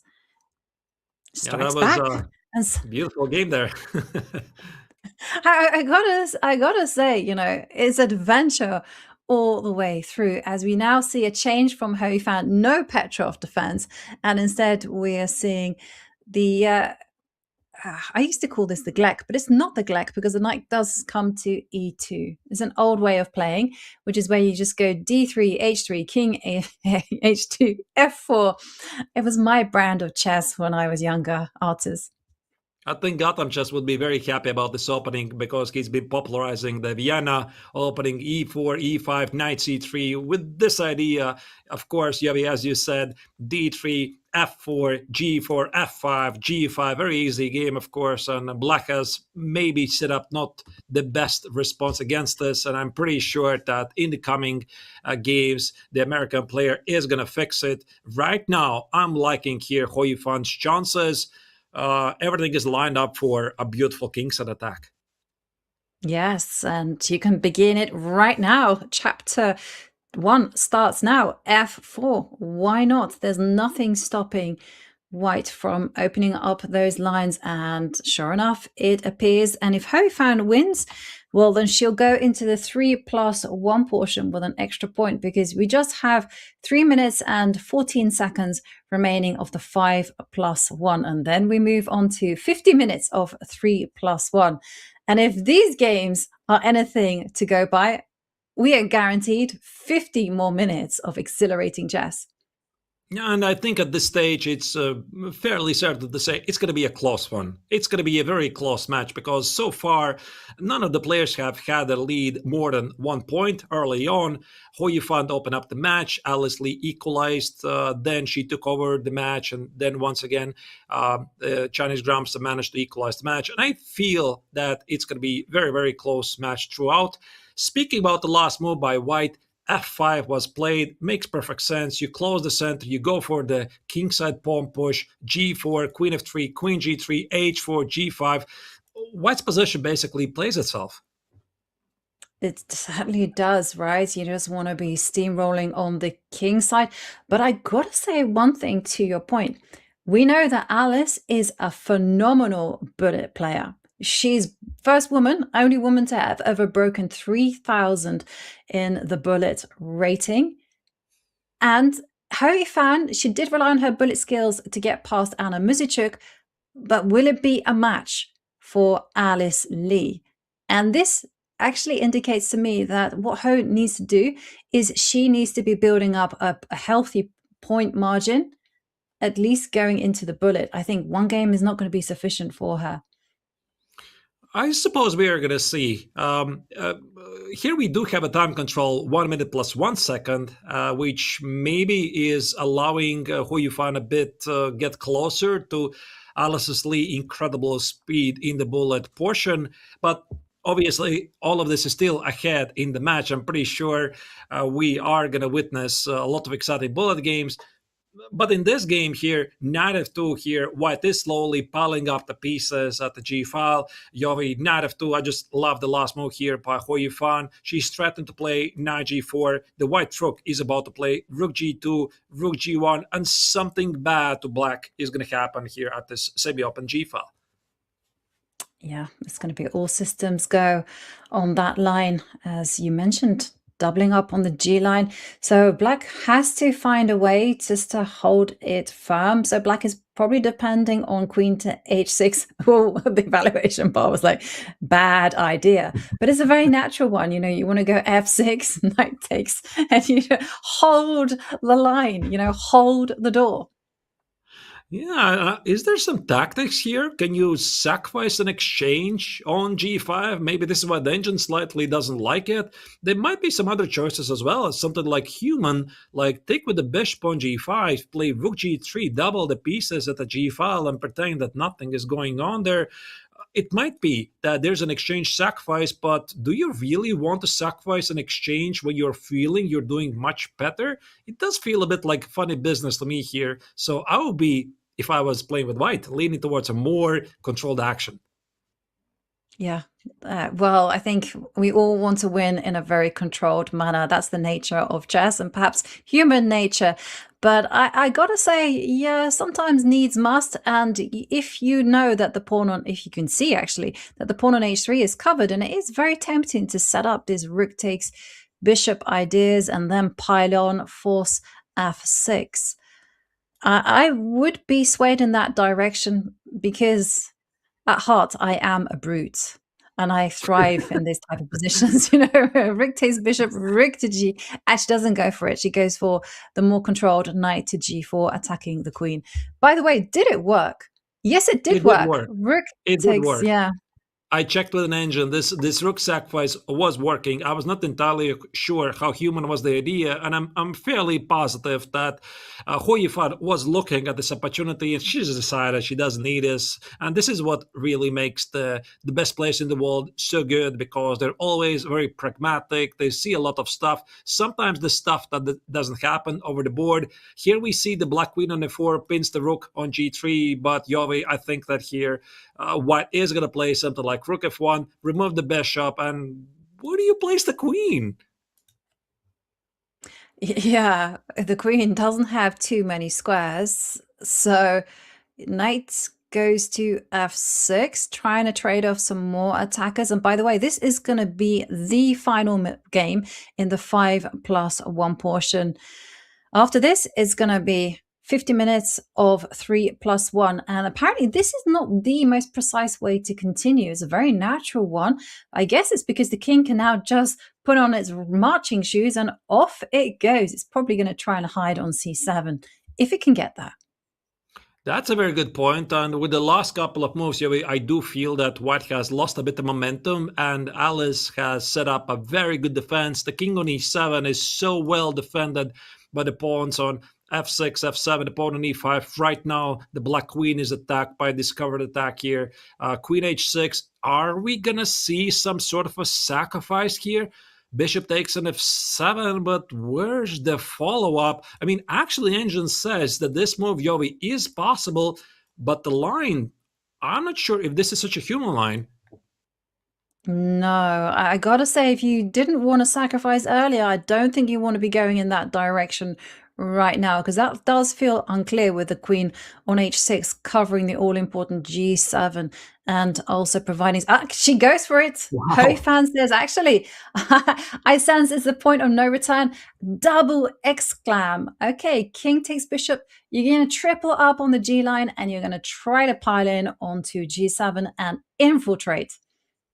Infiltration is in the works here, so bishop takes on f7 in my eyes was a much more difficult move than there was this previous combination, but it doesn't matter. Here Yifan found that rook g6 is played, the pawn on f6 is under attack. Black needs to watch out for all of white's pieces crashing the party with something like rook g7, queen h8.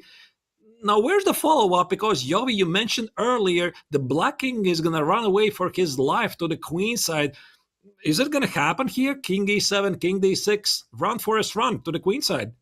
Absolutely, 1000%. On off it goes. Look at that man run. And then we're going to go bishop to d7, king goes to d8. This is a question like, how bold do you go? I feel like you're going to go king to d8. Because king to d6, the queen can go to queen to d2. Okay, well, this one's even better. Queen to g6.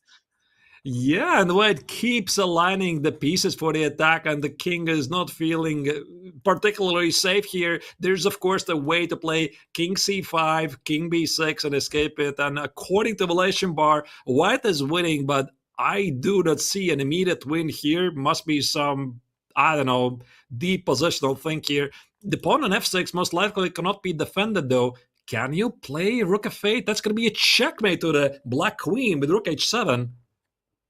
Yeah, okay. Yeah, no. You don't want to be losing the queen. In fact, maybe you can go, okay, bishop to d7. The king is really going to go on an adventure. Queen takes bishop, king to c7 is the way it's going to hide. But this was a very difficult position for black. So I can understand Alice going wrong. You needed hours to work out what is the best way to defend. King c7. Oh, king c5. Okay, she's relying on tactics. Rook takes bishop, not possible because of the queen being loose there on f6. I think she realized that king c7 is going to be met with rook takes on d7, and I don't think that this was originally the plan to go to c5, b4, king e6. The king is about to make it to the safety. White still cannot take the bishop here. There's somehow a mate and not mate at the same time. King b6, yeah. Queen b6, and these human moves, Yobi, they're misses.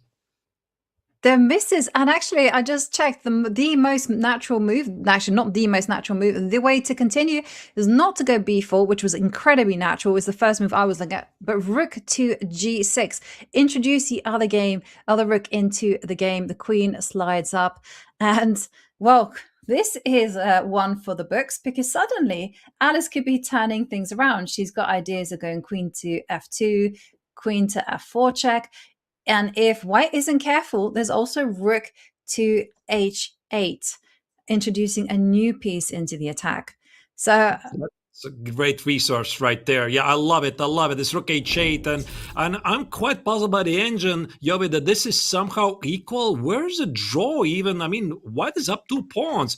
Queen f4 check, rook g3. White is safe. White has 2 extra pawns. And yet it's somehow equal. Yeah, well, now there's going to be some checks abound, but it's not just the position. Watch the clocks, everyone. Alice does have 4 seconds. More checks. Repeating. And not rook c7 to g3. For some reason, I suppose the spin was really dangerous for white to try. And yeah, this crazy game ended with an even crazier draw. I mean, it had to be done, right? We just saw a king march. I mean, we've had a lot of adventure. This has felt like the script of a movie. But as it stands, the scoreboard, it is even 3.5 points apiece. Well, artists, it was, I suppose, poetic justice, because we had a king run, we had a draw in the end, a completely wild game. What a match it's been so far. Yeah, it feels like check, check, check. So basically, both players are ticking all the boxes, things they need to accomplish, accomplishment list, achievement list for this match. I'm pretty sure there's so many more boxes to check, but we're just getting warmed up here, ladies and gentlemen. It's going to be a very exciting match. I'm really pumped what we are seeing right now, this craziness, and I just wish that more is coming our way, and probably it is. Yeah, more is definitely coming your way. And the stakes, they are at an absolute peak. We're going to go on a short break. When we return, it's going to be 50 minutes of 3+1. See you then. Evolving, now your style should too. Welcome to the Chess.com merch store, your home for everything off the board. We've studied the theory of comfort so you don't have to. The Essentials collection is the ultimate low-profile kit. Premium tees, hoodies, and hats with 0 distractions. It's the baseline for your wardrobe that lets your moves do the talking. From the classic rook to the legendary mittens, our plushies now come in every color to match your setup, mostly because they'll never judge your accuracy. And for those who still love the tactile feel of a win, explore our official chess sets. Durable, tournament ready, and designed to handle every celebratory slam or graceful resignation. Whether you're a beginner or a seasoned pro, we've got the perfect setup for you. So head over to Chess.com.shop to explore these and many more. Grab your favorites before they're gone. I like the format in general. So basically, we do have like 3 segments: 5-1, 3-1, and then bullet chess.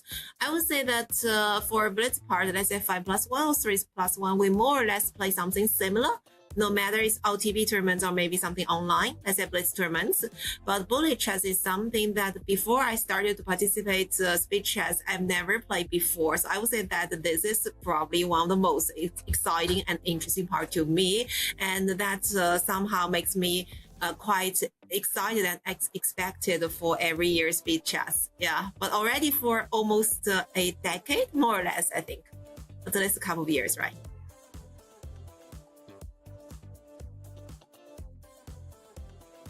I've never done any, let's say, specific training for bullet chess. And to tell the truth, normally I even just simply not play any bullet chess at all. And sometimes before the tournament, I probably practice a little bit, but just like few games, that's all. So I feel like bullet chess is a kind of format you just need to be fast and trust on your intuition and keep playing, that's all. Yeah, maybe I should have done some practice, might play better. But I also found something interesting about my previous speed chess experience that I don't know if some of the players are probably particularly quite confident about a segment. Let's say it could be 3+1, 5+1, or maybe bullet. But for me, like, I cannot pick my, let's say, top preference. Sometimes I feel like I performed better in 5+1, sometimes 3+1, and sometimes bullet chess. Why I'm saying this is because I remember one of the matches before I got really like scored very poor in the first 2 segments and try to fight back in bullet chess. But if you count on that, some of the other matches are actually probably not performing very well. So it's hard to say.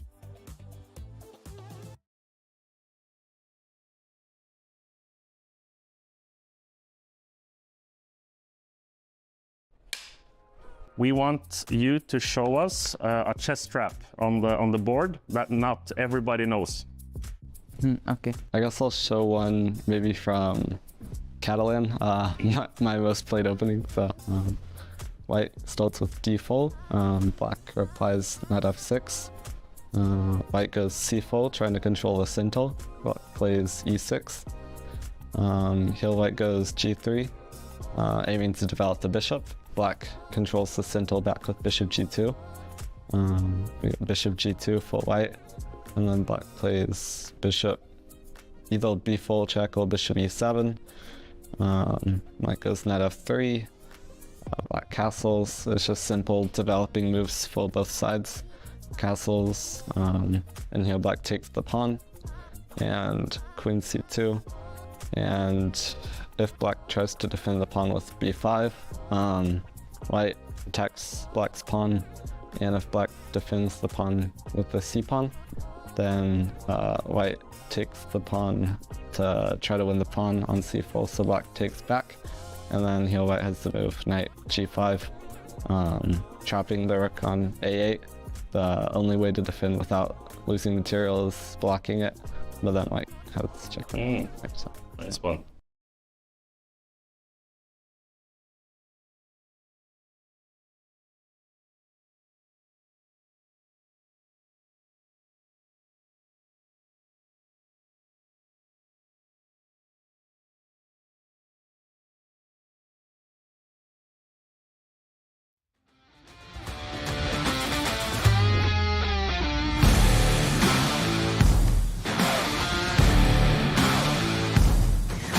We are back, and it's going to be 50 minutes of 3+1, where the time gets that little bit shorter.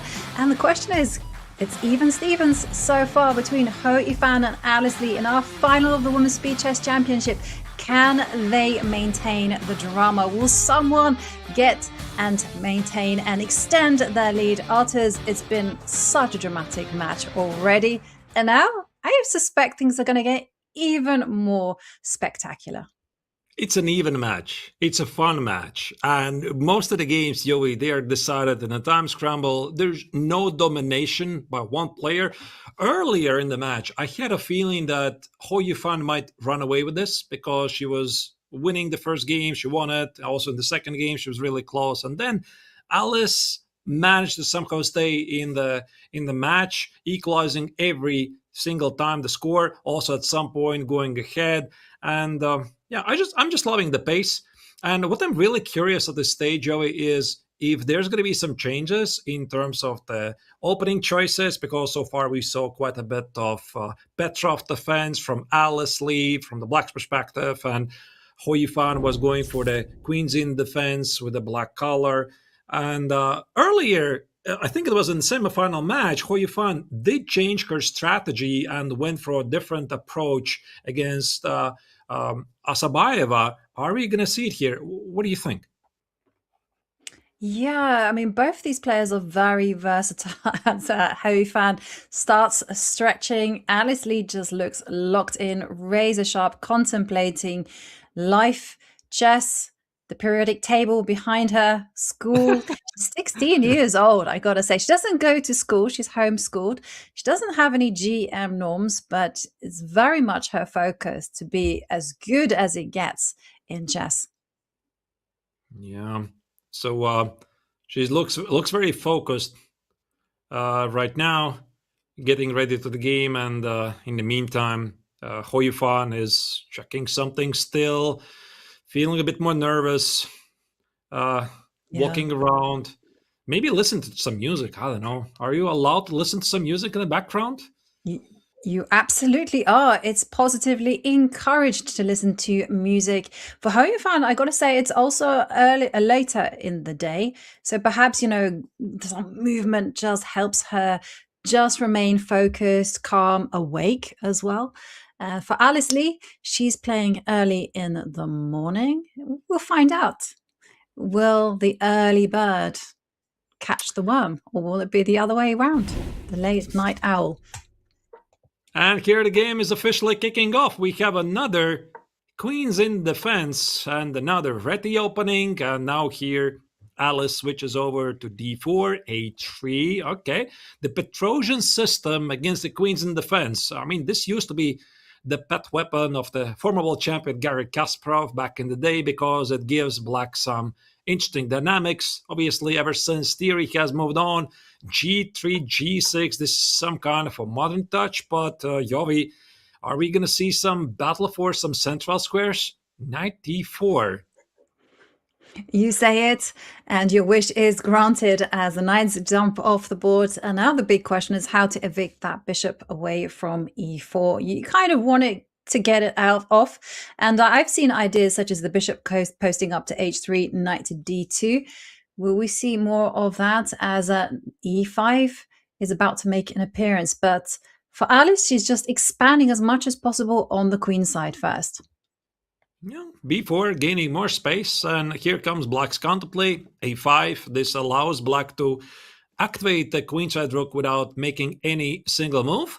Queen b3 played by White.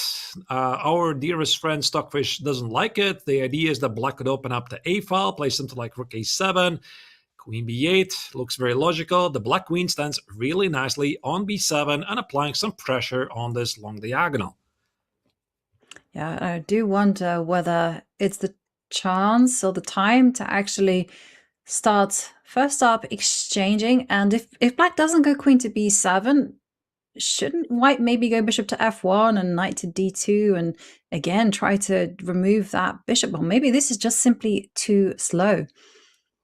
I'm not sure. I kind of like it. I think it's a very thematic idea in these positions. Either bishop h3 or bishop f1, as you mentioned, followed by knight e2 or even knight g5.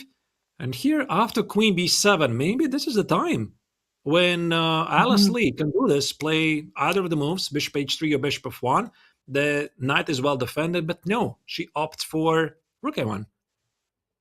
Rook a1, and I wasn't sure about that because I'm instinctively thinking there's a pin in town on the long diagonal. So I'm thinking rook takes rook, and This is just my vibes, my instincts. C5. Is this a possibility? Start to put the pressure immediately on the white position. If not, then you can just go rook a8 and then just say, hey, I will try to take control of the A line and the light square diagonal. I think c5 is definitely something the black can do. Maybe here, whoa, knight, bishop takes on d4. Actually, is this possible? It just wins a pawn, right? Takes, bishop takes on g2. Yes, it wins a pawn, but it has come at the cost of the dark squares. So whether that was a good thing or not remains to be seen. So I'm curious to see how this is going to develop. I think you have to go knight takes bishop.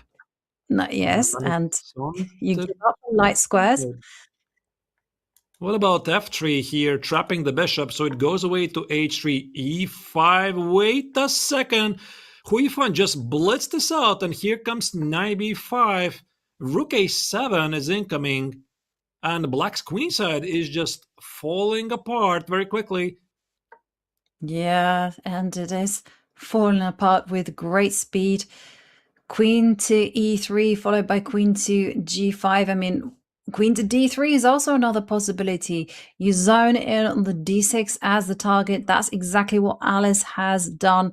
And black is just not only going down in material, but also just condemned to passivity.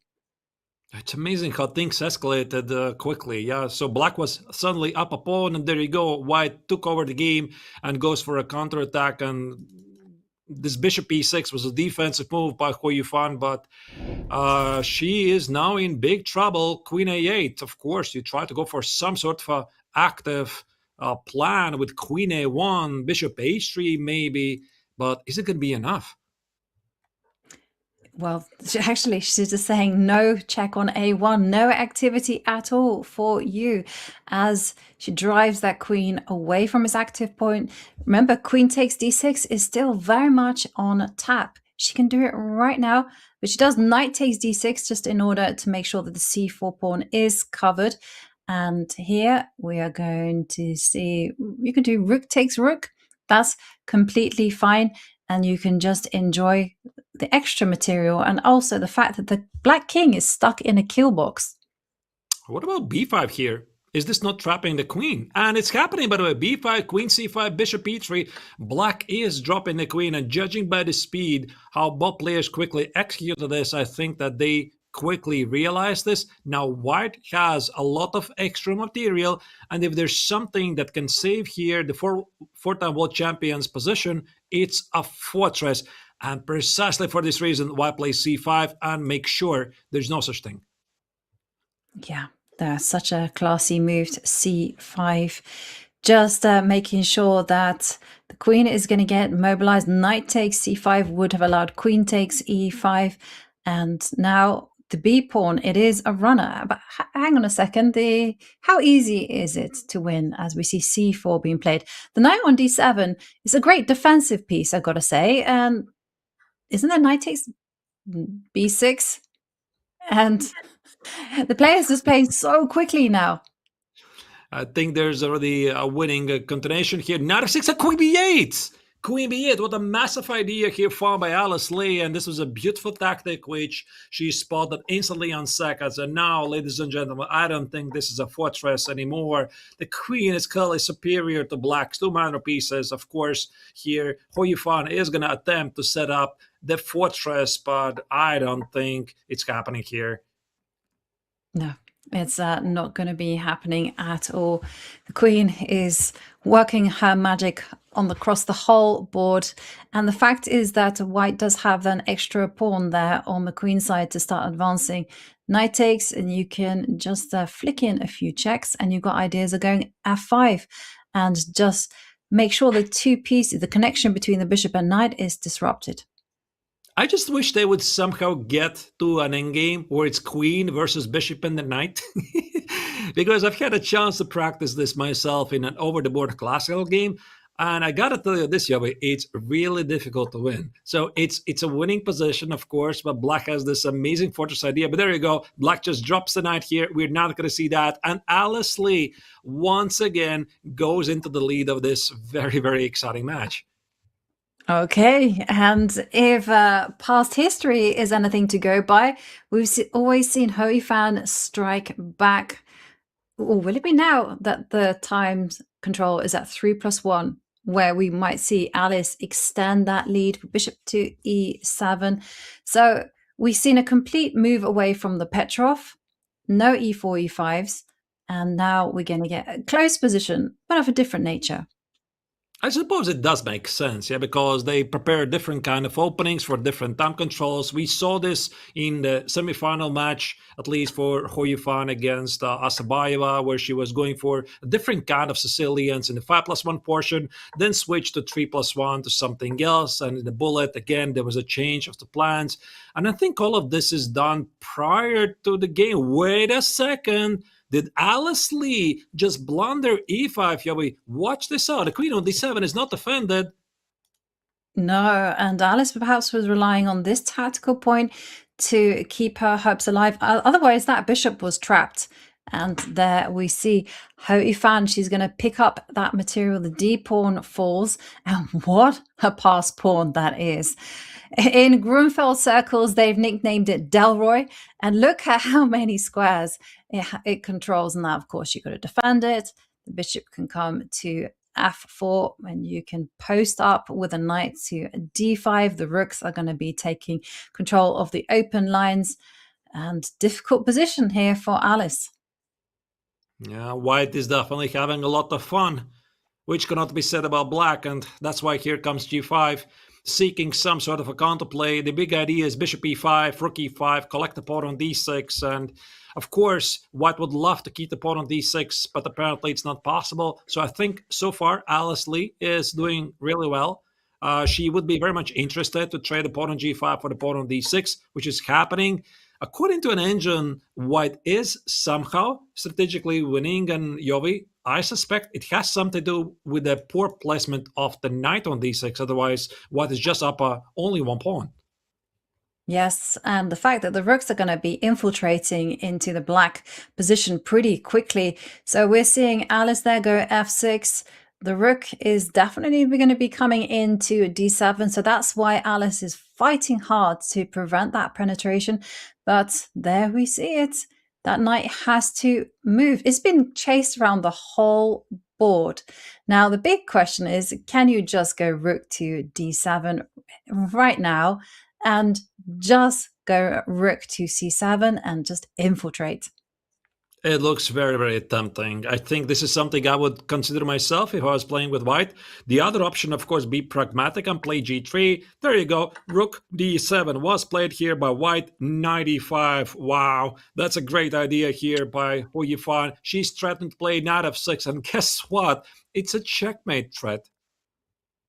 Yeah, and it's a checkmate with a name as well. It will be the Arabian mate that Yifan is playing for. So Alice, desperate not to allow knight takes f6, followed by rook takes h7 ideas, launches a pin.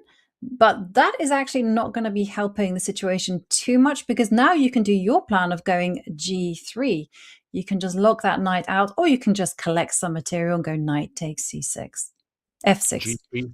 Yeah, it's such a classy move. I love it. Here the question, though, what happens after knight f8? No, it did not happen. Alice defends the pawn, and she plays f5. Now, where's the winning plan for white? I think rook d4 is going to happen here because you don't want to allow knight f6 to happen on the board. And of course, here white can trade the rooks. But is this knight endgame so easily winning? Yeah, it kind of does look like it's winning. Whether it's easy or not, it's another matter, because the white king is primed for the action on the queen side. And also this knight is beautifully poised to start threatening some jumps in, but the king comes in first. And no hesitation from Yifan. Yeah, king d4, beautiful centralized on the pieces. King f7 was not possible because of knight e5 check. That's the advantage of having an extra pawn in a knight endgame, because you could always trade the knights. Knight f6 saying no to black's invading plans. King g4 was not possible. Black is dropping another pawn. And Yovi, I think this is probably a technical matter here. And immediately Alice Lee resigns. And guess what? The score is back to equal. Balance has been restored. Everything is good in life. I mean, what a match it's been. First, Ho Fan is the one who wins. Alice strikes back, and then it just see a to and froing from our two players as Alice now goes for a completely different setup, c4, bishop to b4. So we do have a English, I would say, of sorts. Yeah, and here Yifan is still trying to play the queens in and defense setup. After all, why not? The only difference here is that the white pawn is not on d4. As you said, Yobi, it's some sort of an English opening, and with a pawn on d2, this suggests that white has a bit more flexibility. Maybe d3, maybe b3, maybe a3, many opportunities here, but I think that black will have to give up the Daxo bishop here, which precisely happens here, and this is what we call a long-term pressure. Yes, so what white does here is white tries to block up the power of the bishop on b7. You want to establish a pawn wedge there, and if you can then initiate your own kingside attack on that side. So that's one plan. We also see b4 being played. That's an alternative idea that is commonly seen in the English as well. Just get as much as you can on the queen side. Yeah, I mean, chess has dramatically changed in the past year. It's all about the space advantage and everything. So this is why white has the better position according to an engine. White has a bit more space at the queen side. The bishop on b2 doesn't have a counterpart here on the long diagonal. And black has to be a bit careful here because this last move, rook e8, Yovi, I think that Yifan was preparing some sort of a e4 idea to organize a counterplay. But is this really such a good idea with white's battery here lining up against the pawn on g7? And that's why the change of plans. But wait a second, black is getting pretty cramped here. Yeah, and that plan that I was talking about is about to be put into operation. So this is why Ho Yifan just lashes out with c5, but the tension can immediately evaporate with b5. Okay, it wasn't chosen by Alice, but this is also super promising. She's just maneuvering around with the knight, getting ready to post it up to d5. Queen tucks itself back in anticipation of knight to d4, so there's no knight to e2 checks in the air. And I'm still expecting that this knight on c2 will move up to e3 and some ideas of going f4. This is the plan that I would be pounding the table for because bishops, they thrive in open positions. Yeah, we might see that, and I think this is also the reason why Alice Lee is not taking the knight on d4, because as you said, Yovi, she might be thinking about the knight jump to the center, and maybe that's also the reason why Ho Yifan decided to trade the knights. Apparently, white is still pushing a bit, but the advantage is not as great as it was before. The position is quite closed, and black keeps the knight. Yeah, and yes, the position is still closed, but it's white that holds the key to opening up the line. And finally, Arturs, I am happy because f4 has made an appearance. You had to try this move one way or another, and you can go bishop to h3. This is another way to put pressure on the dark squares. Yeah, white has set up like a brilliant position here. There's some sort of a pressure, but at the same time, Ho Yifan has done nothing wrong. Her position is very solid. Bishop c8, trade the last square bishops, put the knight on e6, and I'm thinking maybe at the right time white might have to transfer the weight of the position for f5, g4, g5. No, immediately g4. But wait a second, is this not weakening some dark squares? Dark squares. Why worry about positional considerations when g5 is going to try to blast open the position? Okay, this is why Ho Yifan did respect that idea, and she goes bishop c8, just provoking white to expand even more. And now I'm concerned about the dark square, so now I think it's very pertinent to go rook to a1, initiate those trades. And here, it's a very locked up position. And I'm expecting this game to kind of fizzle out to a draw. It feels like that, yeah, because white has the bishop pair, but there's no good if you can't give them any long diagonals. G5, I love this move. Very nice research here by Yifan, closing the position because I don't think that white can take on G6. This allows black to take on G6 with the knight. Then it's going to say hello to the white king with knight f4, and she does it. I would have thought this is such a risky choice. Yeah, I was not expecting that. And also very gutsy choice there from Alice to just allow a knight to sit there on f4. She's kind of worked out that it's okay because the bishop will retreat to d2, booting it away. And yeah, now this one, will that gamble pay off? King takes knight is what I'm expecting. Yeah, the bishop takes h6 is still in the air. And what is happening here?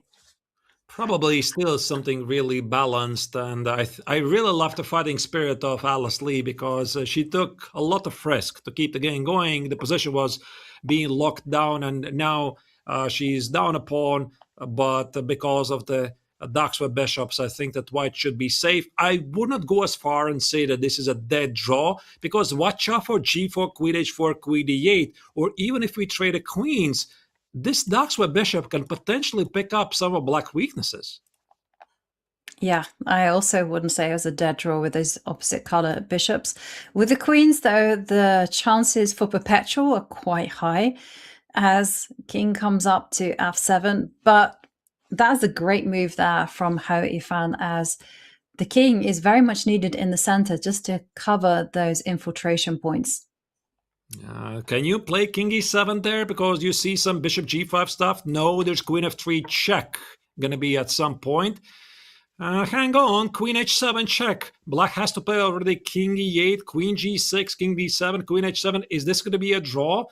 I'm not really sure what can continue, but Alice Lee has extra half a minute on the clock and Yifan is down to the last 11 seconds. Yes, it was tempting for Alice to continue, but there's no safe way to go about it because either way, if there isn't a check, queen to f3 is going to be played. And if the king steps back to g1, as you highlighted, g3 is some way to continue those checks with dangerous measure. And Alice, she throws in a check, king goes to d7. How is Alice? Now Alice is down to 10 seconds. It's a draw. It's a draw again, and we don't really have so many draws in this match because the players are always battling it out, but no rest for both players. Knight e2? What kind of opening is this? This is the king's pawn opening, a Lappin opening. Jovi, I didn't even know it exists. I also have never seen it before in my life. And I've played a lot of chess and I've watched a lot of chess games as well. But this almost feels like a Petrov defense somehow, with a black knight there posting up to e4. No pawns in the middle of the board. So now it's going to hinge on how active and how well positioned the pieces are. It really does feel like a Petrov defense. You know, if white were to castle, I could see some queen h4 business coming from black.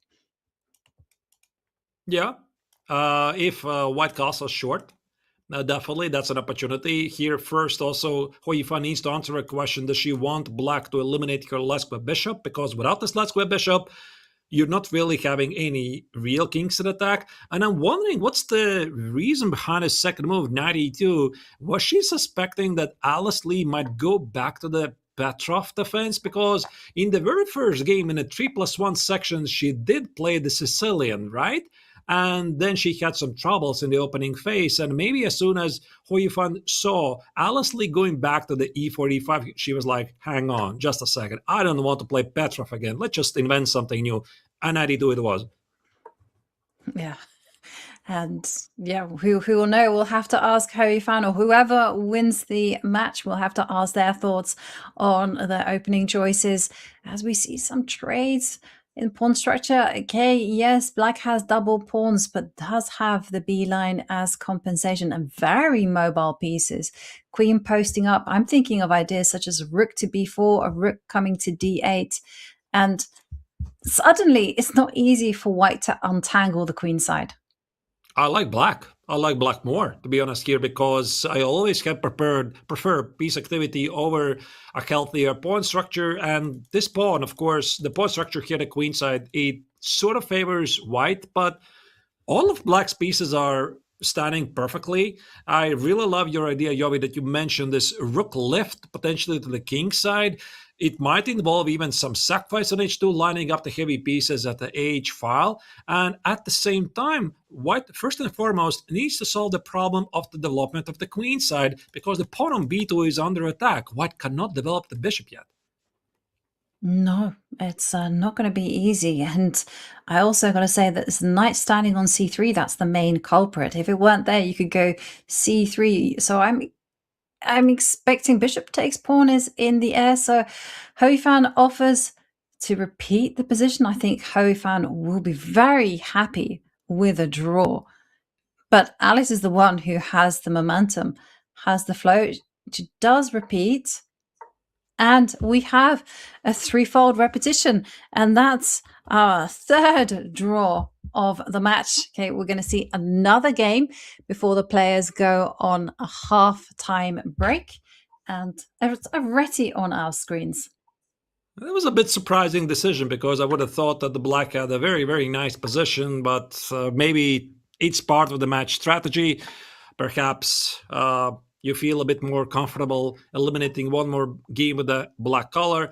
And guess what? We're back in the territory of the hedgehog. From Hou Yifan's perspective, it's going to be some Marozzi bind again, I suppose, with pawns on e4 and c4. And here Alice is going for the bishop a3 idea, perhaps knight b5, apply pressure against the pawn on d6. Well, we already talked about this, that this setup for black is very solid, and it often feels like cat and mouse game. Yeah. Well, one thing though, Alice is not posting the bishop up to a3. That was very comfortably met with a knight c5 ideas. In fact, the bishop had to waste time even further. So this is why Alice just goes bishop to b2. And now what's very important is that she keeps the e4 and c4 points as her stronghold very firmly defended. And then again, like you say, game of cat and mouse, wait it out.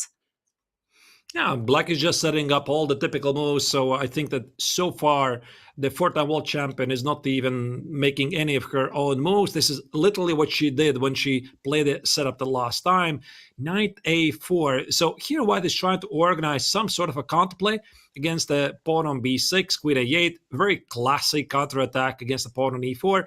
And white also has to be careful, because the one thing that white always needs to watch out in these positions, Yovi, is either the b5 or the d5 break. Yeah.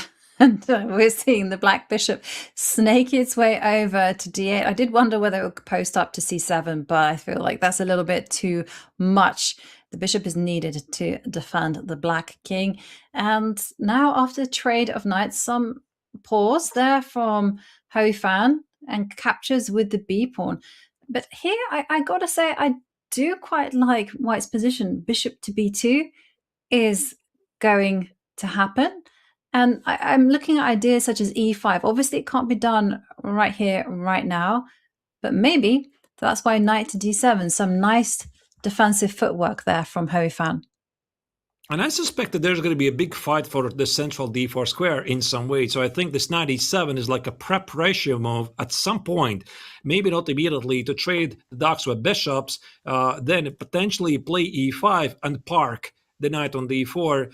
But I do sense that white most likely is going to be faster, and white is slowly building up some pressure here against the pawn on d6.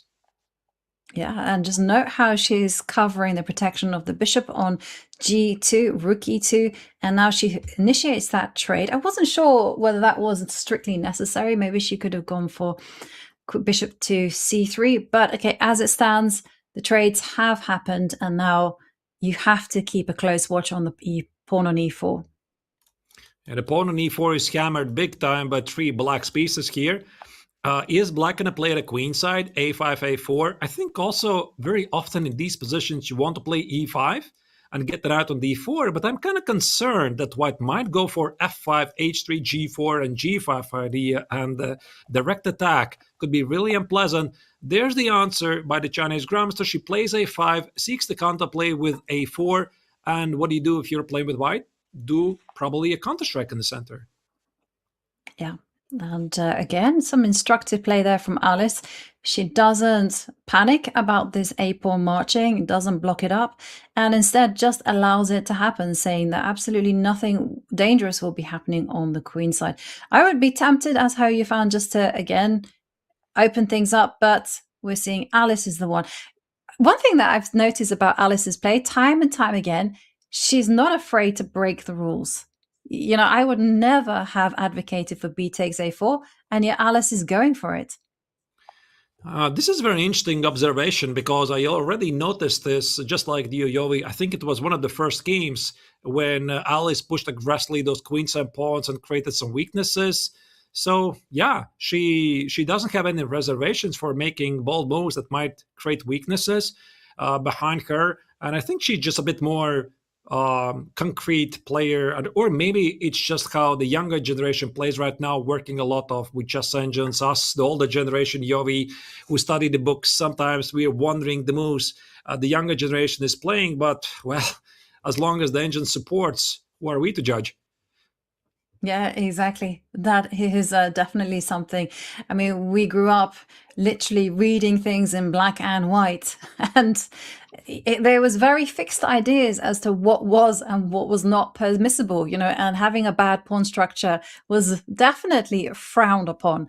And we see the knight drop back to d7. But at the minute, Yifan is like a nice combination. She's of that generation which did have the rules at her disposal, but also used the engines. And she's actually punishing Alice for extending too far with her pawns. Yeah, I really like it. So it's a very classy response here by Yifan.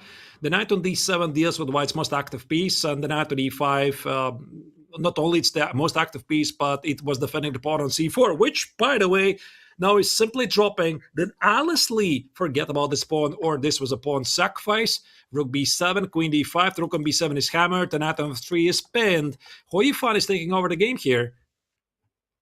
She's taken over the game. She's got an extra pawn in her pocket, and she also has an advanced c-pawn that she can start motoring. She also has lovely control over the center. The knight can jump in to g4, make itself a nuisance, but c-pawns, pass pawns are there to be pushed. And in they come, and you're going to capture with the e-pawn, because that's so tempting. Why have one pass pawn when you can have two? And here comes white's counterplay. The pawn on f7 suddenly is under attack, and I don't think you want to play rook f8 to passively defend. Of course, d4, pushing for the pawn, d3, the rook sacrifice. Watch out here for white's counterplay. How is this not a checkmate? Well, I guess the knight on f6, Yovi, protects the critical h7 square, and I have a feeling the black is just for the d-pawn, and she does it. She does it, and this hides the king there on h8, the knight on f6. But hang on a second, there's a check. So you can't get away. Oh, missed by Yifan. Wow. What a miss. Because I also thought, why don't you promote? And Alice Lee does the unthinkable. She escapes like a Houdini from a completely lost position with a perpetual check, being down a queen. Oh, wow. Yeah, and look at that. Yifan, you can sense that she is kicking herself. That was a golden opportunity for her to go into the second half of 3+1 with a 1-point advantage and to set the tone for the final part. As it stands, everything completely level. We're seeing it all balanced out with 6 points apiece. Yeah, so I have a feeling that we're heading for a thrilling finale. And Yovi, you mentioned something about Yifan, that she needs to build up at least some sort of a sizable lead before heading to the bullet portion. Well, at the moment, she's not quite there because the match is very level. And I do agree that once this match gets to the bullet portion, Alice Lee is maybe a small favorite there. Yeah, Alice Lee. She's incredible in bullets. She's the only woman to have broken the 3,000 rating in bullets. Well, one thing that is absolutely for sure is the players are putting on a show for us. But if you at home want enhanced viewing, well, Twitch is better with a subscription to Chess.com. Your sub unlocks exclusive emotes made just for the Women's Speed Chess Championship, entertaining content during breaks, plus an ad-free experience on Chess.com. Use exclam subscribe in chat to level up. And we'll be back with the rest of the 3+1 right after this break.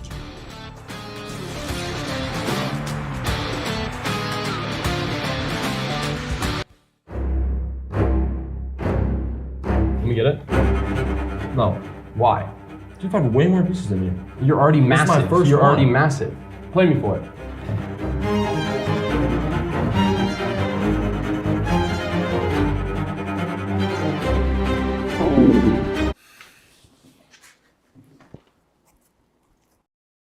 You serious?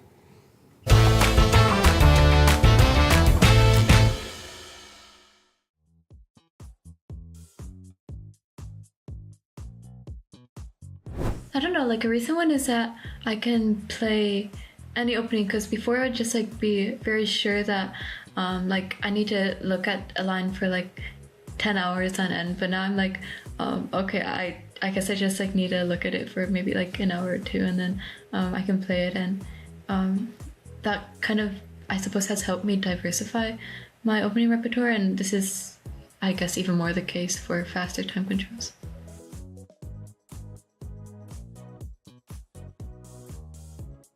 I think a lot of what I sacrificed maybe has to do with academics, because I definitely, like, while I was playing in a lot of chess events, I did homeschooling 1 year, I did online schooling for a year and a half, and I did go back to in-person school for like my last couple of years of high school, but I think definitely, like, when I went back, I kind of realized that this is really a great like experience just to be around other kids that I didn't get like when I wasn't doing in-person school. So I think that was definitely something that I sacrificed, but I think it was worth it, because I mean, like, right now I've like graduated high school, I'm going to a pretty good college, and yeah, I think like in the next years ahead I'll like still be able to engage in like the academic space that I desire, even with like all the chess that I've done.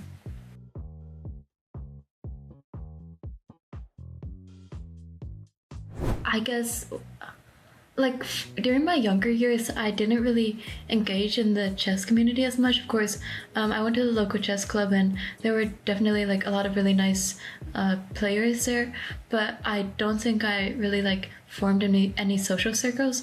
But like now, I've come to like really appreciate the like friends I have in the chess community and the people that I know. So definitely, when I was younger, that would have been nice to have, and also to like help keep up motivation, especially like during the pandemic years.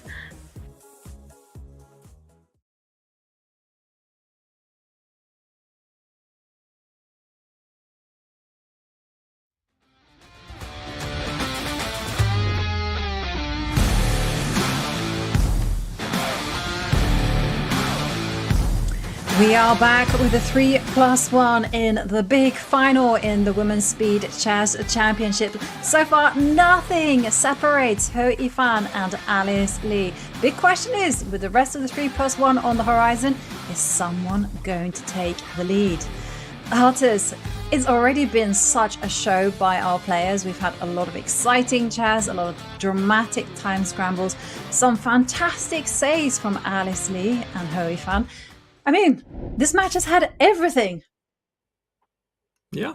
Check, check, check. So far, every single excitement box is checked. Maybe there's more coming. And I think it's a truly deserving final of the Women's Speed Chess Championship. You can literally feel that these are the two best players of the tournament. We have one of the greatest female players of all time, Ho Yifan, against a young star, Alice Lee from the younger generation. And as we're speaking, the next game is starting. A lot of love to the practitioners of the Vienna opening, because that's again is happening here.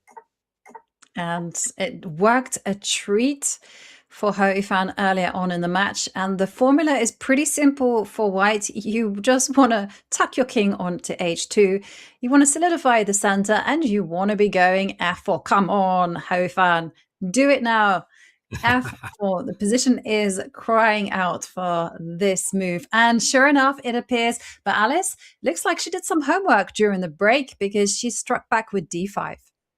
Definitely there was some coaching advice, and hang on, bishop before rook h5. The engine doesn't like it, and it seems that here Ho Yifan slightly rushed with this very obvious move, bishop before, and the homework seems to be paying off because suddenly black develops a very dangerous attack. Knight g4 check is incoming. Obviously, white cannot recapture it, and this knight on g4 is bound to cause some trouble in white's camp. Yeah, and I can see a whole manner of pieces just piling up on the h3 point as well. So knight takes knight, just getting rid of one of the attackers. Still, the problems remain for white. Look how the position just turned, just like that. One careless move from Ho Yifan, and she's in huge trouble. And primarily, queen d2, and look at this. It's just saying it's all over. Bishop takes h3. Looks like a very, very natural move. Queen to d7. Big threat of rook takes pawn, though. Looks also killing. Yeah, this was a miss by Alice, apparently, and this bishop takes on h3, queen d7. I just had the engine on. It is immediately screaming, this game is over, there's nothing to see here. But here the game, of course, still continues. King h1. Apparently, rook takes on h3 allows white to build up some kind of a defense with queen h2. So there's good news and bad news. The good news is this game is really exciting. The bad news is, I don't know what's the bad news really is. Ho Yifan here is struggling. Queen d8, Yovi once again brings back the bishop takes on h3 threat on the table. Yes. And well, it also just tells us that Alice wasn't that confident in giving up the rook for the exchange and the pawn. So bishop takes h3 back on the table. So you have to go, yeah, I was going to say you have to go king h2, but maybe you don't want to be going king h2 because the knight is going to jump into g4. So h4, more of a defensive attempt. Okay, you do concede the g4 square. But on the other hand, if you survive, the rook is misplaced on h5. That's correct. Yeah, so it is positioned here to attack the white king to provoke h4. h4 was played. Here comes knight g4, occupying this beautiful outpost. f6 marks as the only move. Wait a second, was there an f6 g5 idea? Now the moment is gone again. Well, it might still be there in town as the queen offers itself up for an exchange. So queen takes f7 is the big idea behind white's point. The question is, do you have to accept the trade? I kind of would like to keep the queens on the board. That's right, but where? Queen d7 blocks the bishop, and the queen already was there before. Queen f8 just feels very passive, and of course maybe the big idea here is to play f6, but what happens if white takes on d5, attacks the bishop here? So suddenly the position is really complicated, and Yovi, I'm suspecting that maybe queen f8 comes with an idea to play bishop e3, hitting the queen on f4, threatening to play bishop takes on g5, and the problem for white is that the king on h1 is so unfortunately placed. Yeah, well, she does keep the queens on the board, but this was a third move that perhaps was a little bit shaky, queen to g6. And her idea is to meet pawn takes pawn with bishop to e3. Well, pawn takes pawn being played, the queen takes bishop there, the big idea. So the bishop steps back. But you know, you can always set up some ideas of rook to e1, but bishop to e4 is the correct path forward. Ho Yifan finds it. That is a crazily good move because the queen on g6 has no good way to retreat because you just can't go away. There's going to be queen f7 and checkmate on the board. So what do? I suppose you trade the queens and white's going to take on g6, and just like that, white is very much alive and there's no checkmate. So here Alice Lee plays f5. We are going to see a lot of trades on f5, and I think here the American player's idea is to collect the pawn on g3, and also the pawn on h4 is falling. Yeah, the pawn, isn't it? And look how it's like beautifully done. She's at the same time managing just to neutralize the whole grip and the center. So Alice down to 36 seconds. The clock is ticking down. Queen takes queen is what we're expecting. And here h6. This is Alice's idea. Oh, so she's winning the material because the rook on e5 is pinned, and that's why here Yifan takes on c6. I think that black has to accept on c6. Do you have to accept? I think you have to. I mean, allowing white to take on b2. No, she takes on g5. That was a very brave choice there. Very brave, but look, the knight has to come into the center to e4. You can't just go rook to e1 and activate the rook. In fact, it's the knight, but the knight is such a strange move for me because it does voluntarily allow rook takes b7, but it's all hinging. Okay, she plays rook to e1. This was such a natural move for me, but it blunders the g pawn with tempo, and now there are 3 pieces around the white king. How is this easily winning? I don't get it, because the pawn on b7 for white is a very strong knight. White is incredibly active on the 7th rank. Apparently there was some crazy victory here. Bishop f2 and knight d3 apparently is winning for black. The question is, can Alice Lee find it? There's a counterattack for white. Yeah, well, she finds the first check, and after the forced move over here, we're going to see a situation where black is just simply a rook up. So now she's just going to be collecting the material, and there we see she can collect the material one more time, but she can even be very clinical about this one. Force the rooks off, and the knight is no match for the whole of... Oh, she blundered the rook! Oh my goodness, this is how quickly things go crazy here this time scramble. She had to play bishop d6 to defend the rook on b8, and now it's a pawn game just like that. This time it's Yifan who managed to escape in this game into a draw. How about that? I mean, it just looked like it was all over for Yifan, and well, just like a phoenix rises from the ashes, so has she in this position as we get ourselves into a drawn king and pawn endgames. The king, they are like sumo wrestlers. One point, they're going to give ground, but it's not sufficient. I mean, it's literally deja vu to what happened in the previous game. Exactly the same, where Alice Lee escaped with some crazy swindle in the time scramble. And never underestimate the knights, ladies and gentlemen, especially in the time scramble. They can be so tricky pieces. And in this game, yeah, we're heading to a stalemate, king g3. It's a draw, and we're not going to get everyone's favorite 6-7 score. It's 6.5 each. The match is still tied, and the next game is already starting. Yeah, the next game is started. Yeah, we've been there. We've done that. No 6-7s in the air. That's a thing of the past. And now the players just have to, again, reset. As we see, this is such a favorite pawn structure there from Alice to go into this Moroxy type position. She's gone in with the queen. And now it's the age-old question. Black is going to have pressure against e4. And white is going to have pressure against d6. Let's see if here there's going to be a change in Alice's plan so far. She did try early in the match bishop a3. Then she tried bishop b2. The queen typically is rerouted to e3 and knight e4. So I would assume that whatever advice she's getting in between the games from the coach or whoever is helping her, I'm pretty sure somebody is helping here the young American star. Are we going to see some changes? So bishop a3, is she planning the e5 push? Well, it would certainly indicate that, as in it comes. You read Alice's mind, and definitely she's really improving on her play during those breaks. She's checking exactly where she needs to make those improvements. As we see e5, queen to c7.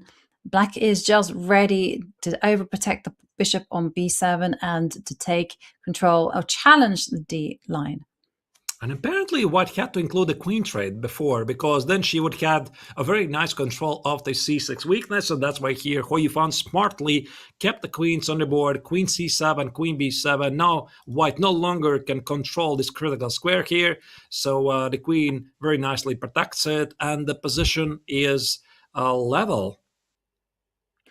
Yeah, it is level, but some pieces and some positions are more level than others. And here I'm going to say that I feel like white is a touch better. And I'm just going to argue it's because the queenside pawn majority is more mobile than black's.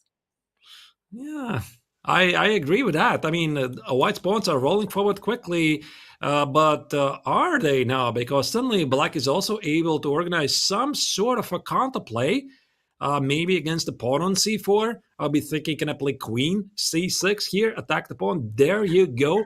Yifan I just wanted to did it. suggest there's a possibility. I know you can go queen e2 and defend things, but I just wanted to point out that there might be possibilities of going knight to d5 and just make use of the fact that this bishop is loose. I think I actually am perhaps impaling myself on my own sword if that happens, because there we're seeing, yes, there is no knight to d5 shenanigans, rook c1. But hang on a second. Isn't there rook takes rook? And the blue arrow is saying, yes, you can just simply capture the rook, and white is going to have to concede control over the D line. I suppose you're right. Yeah, knight takes on d1 will be a necessary move. I'm not really sure why suddenly the evaluation bar says that black is better in this position, because, as you said, white has beautifully aligned pieces. 95, it might still happen at some point, and I suspect if this happens, black will have to recapture with the e-pawn, and maybe it's all about those weakened light squares in this position, because the one thing I quite do not like about white's position, Yovi, is this queen on c6, and I'm feeling that the wind essentially is howling here on those weakened light squares. If you're going to get there also a knight, things would go really bad for white.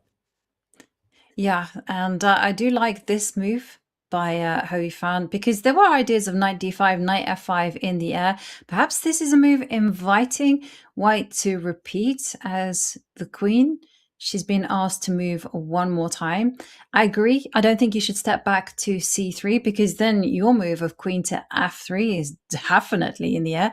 As it stands, queen e5 renews the threat of knight d5, knight f5.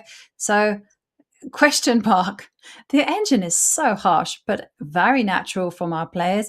And Alice Lee is the first one to spurn the repetition, saying, let's go queen c3.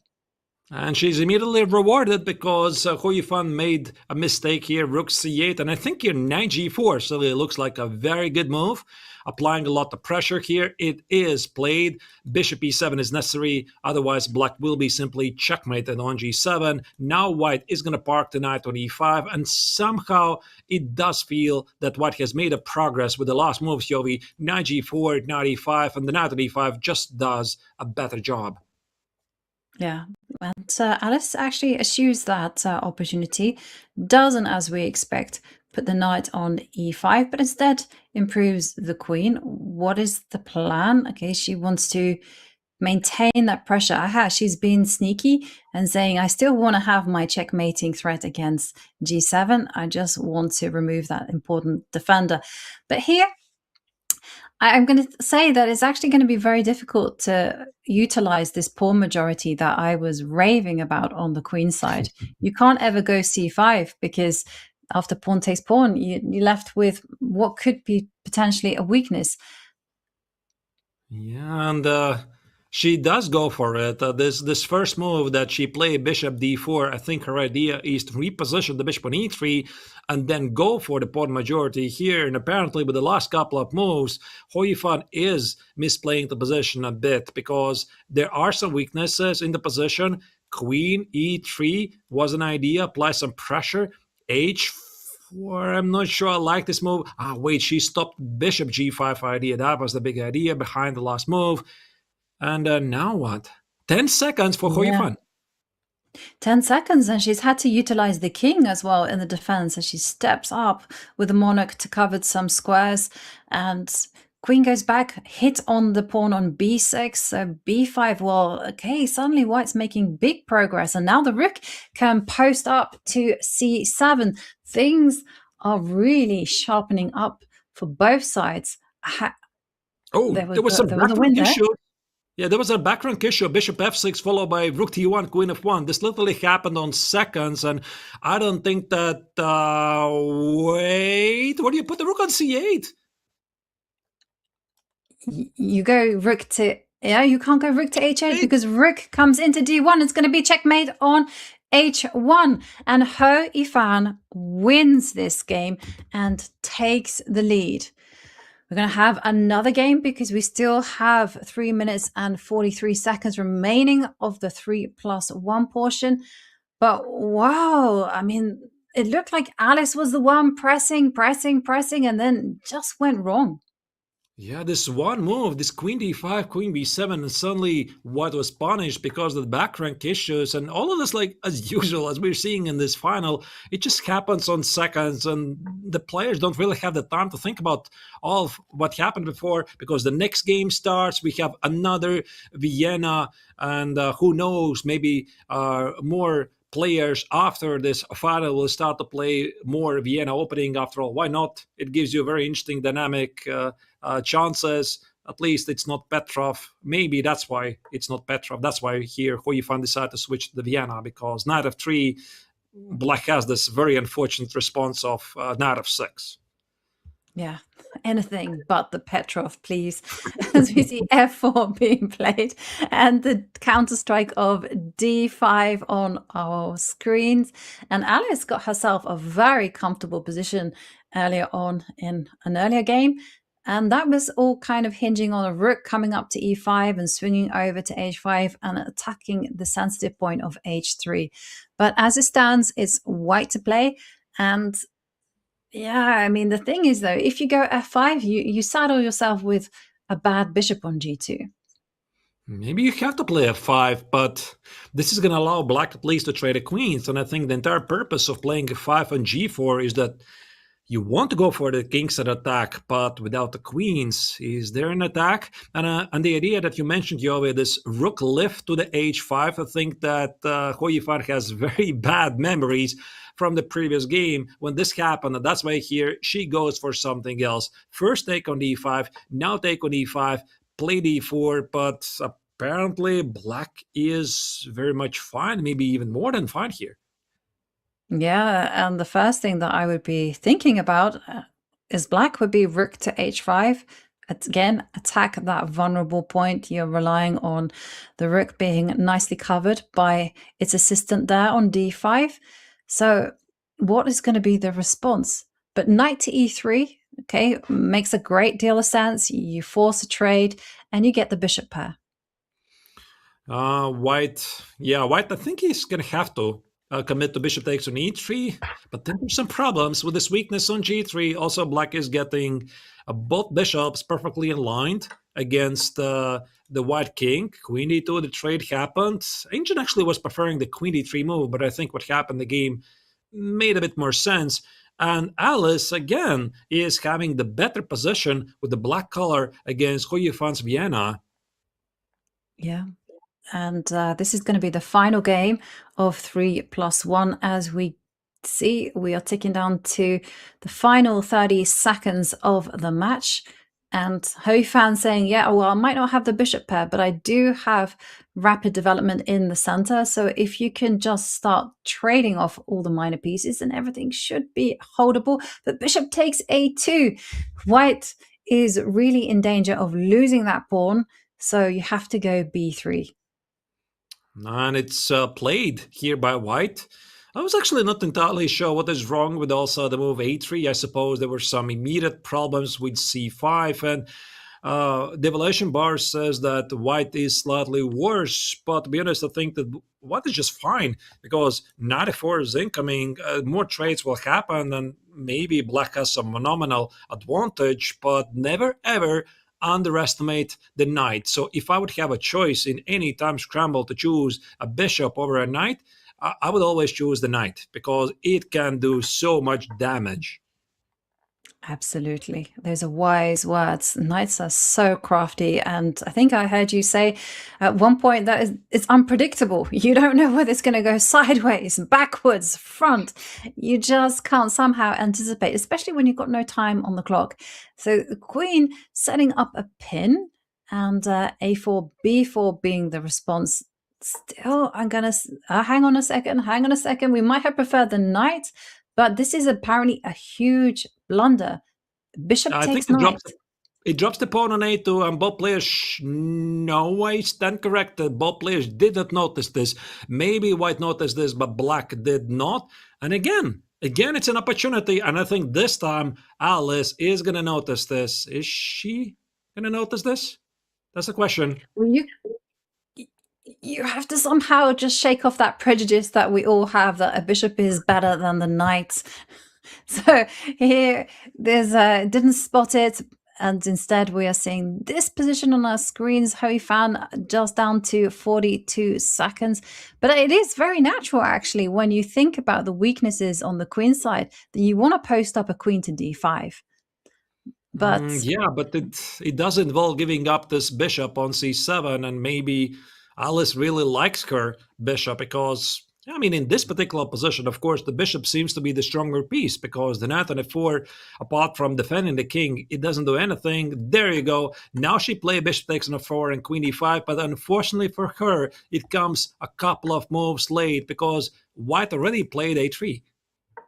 yeah, and of this particular rook and pawn endgame, I'm going to say that white has the better of it because white is able to go c4 and get mobilizing. And one thing I was going to advocate for is actually going g4 just to restrain black's pawn majority on the king side. That didn't happen, so now the rook has to actually slide itself to f4, which is not the most pleasant square. g5 was a big threat, so g4 had to be played. And now black is the one who not only can get very mobile with the rook, but has also a passed pawn to the good. The rook is going to think that, you know what, I think Alice is going to turn this one around and win this one. Rook a1. It looks like it's happening, yeah, because in the last couple of moves, Yifan has misplayed this endgame, and now she is into a passive defense. Rook c1, rook d4, this pawn is under attack, so it's all about defending the position here. Do you go back king f4? No, I think here white noticed that rook c1 was a very big threat, and watch out for this f-pawn rolling forward very quickly. Yeah, and okay, watch out for the active rook, the white king being driven to the back rank. And now comes the king, but white does have compensation in the shape of the d-pawn. So both sides now have to be very careful. I guess you can go d6, and instead Yifan says, I will just first up mobilize the rook. And what is happening here as the f-pawn is coming marching? It's total chaos on the board, and 5 seconds only for Yifan. I think we are going to see still quite a bit of mistakes here. Black apparently is winning. I think the idea is to play rook b2, rook b3. Finally, now she sees this. Rook b3 is on the board, and white cannot trade the rook. So I think here Alice Lee is winning, but never ever again say that rook endgames are easy, especially playing on seconds. But it looks like she might take this down.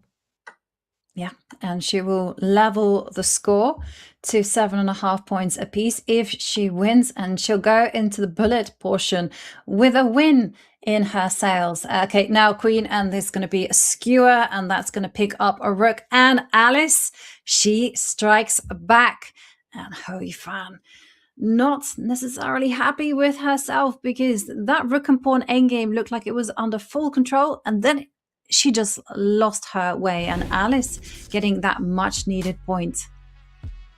Yeah, look at the score. I mean, it's the perfect score for the final. 3.5 each in the 5+1 portion, 4 each in the 3+1 portion.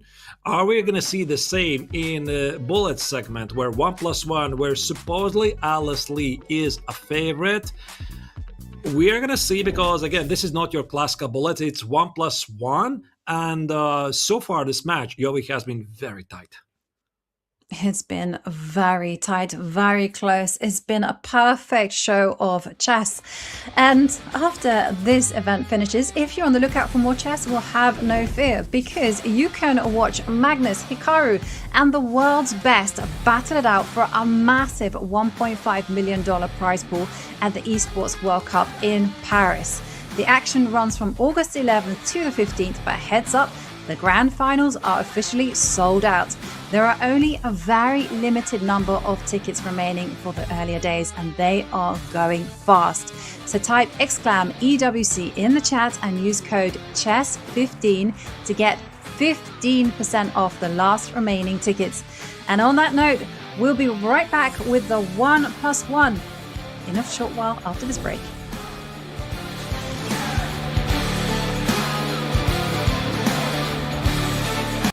Hey guys, if I make this in one go, we're gonna launch a no ads plan.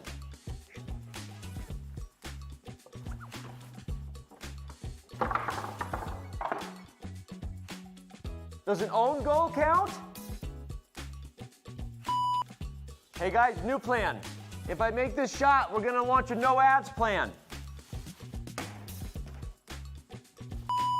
Hey guys, last try. If I make this bullseye, we're launching the no ads plan. No more questions. I did it! I made the bullseye! Do it! Launch the no ads plan! Love chess but don't like ads? Sign up for Chess.com's no ads plan and play chess ad-free.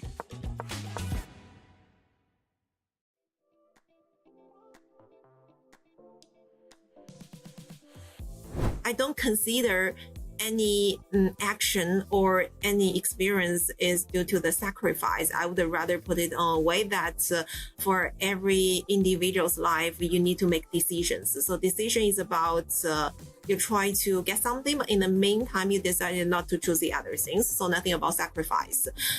So become a chess player. At a very young age, I would say that my time is a little bit different to those who goes to the schools and having their academic life, campus life, whatever. But just like your concentration is different, no matter about the other things. So I never thought about that. Did I sacrifice something? But on the other hand, I'm trying to understand and actually thinking about what I learned, what I gained through the chess experience. So one of the things I cherish the most is basically traveling at a very young age, meet with different people, to understand the different cultural background, things like that.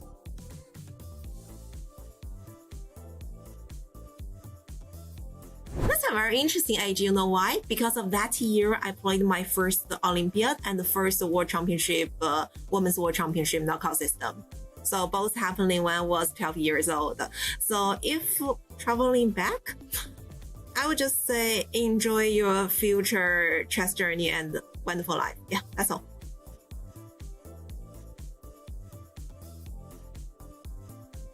Well, I love the question raised up today because I'm going to start my PhD in the coming September.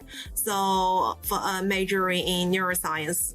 And I'm just hoping that the new, let's say, academia field or the new research are gonna bring some interesting ideas. And also what I'm doing still has certain correlation with chess, not about playing chess, but in general. So I just hope that it will go deeper and more interesting. Yeah.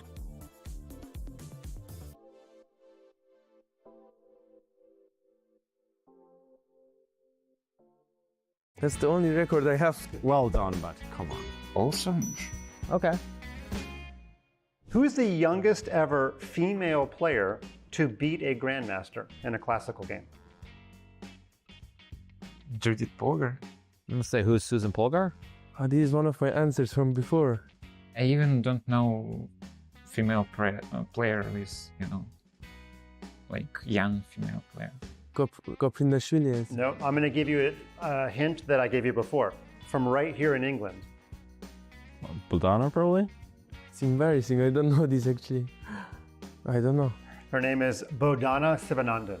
She's grandmaster. No, she beat a grandmaster. Oh, I got your question wrong. Sorry. Yeah. Okay. Oh. Who she beat? Peter Wells. Peter Wells. Okay. Yeah, I knew that if I thought more. Now. Who's the youngest ever classical world champion? Gukash. Someone from Soviet Union, I think. That would be Gukash for me, yeah. Oh, sorry. Yeah, of course, Gukash. Gukash, right? It's Gukash, yeah. We thought you'd get that one.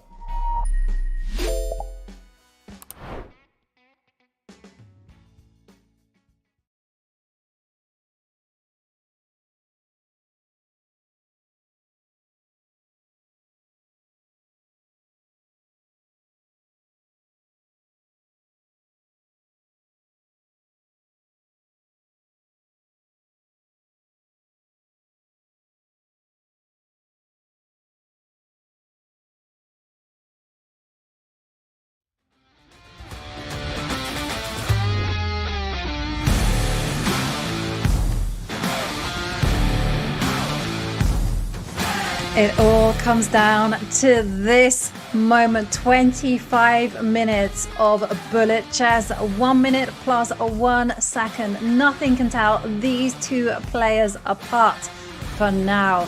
And this is the part, artists, where if the pieces could, they would go flying. This is it. This is it. This is it. To be honest, like, it's just building up for something really dramatic. And even though on paper Alice Lee is a favorite in the bullet portion, I have a feeling that there will be lots of pieces fly. There will be a lot of drama. And I just don't think we could have wished for a more perfect scenario so far for the final match, the score being so tight. And it's come down to this. Let's just have some fun here. Absolutely. It's going to be fun for us as the spectators. I hope you guys at home have all stocked up, refueled, maybe grab some popcorn, because we are looking forward to 25 minutes of unadulterated, fast-paced chess, and it's going to decide the Women Speed Chess Championship. Over 1 month of matches, 32. We started out with 32 players. We're now down to a final 2, and this is absolutely perfect. Actually, it's 16 players. My maths went a little bit wrong. 32 players. I was thinking, no. 16 players, and now here are our 2 final warriors. Oh, we're about to have a liftoff. Yifan gets back to her seat.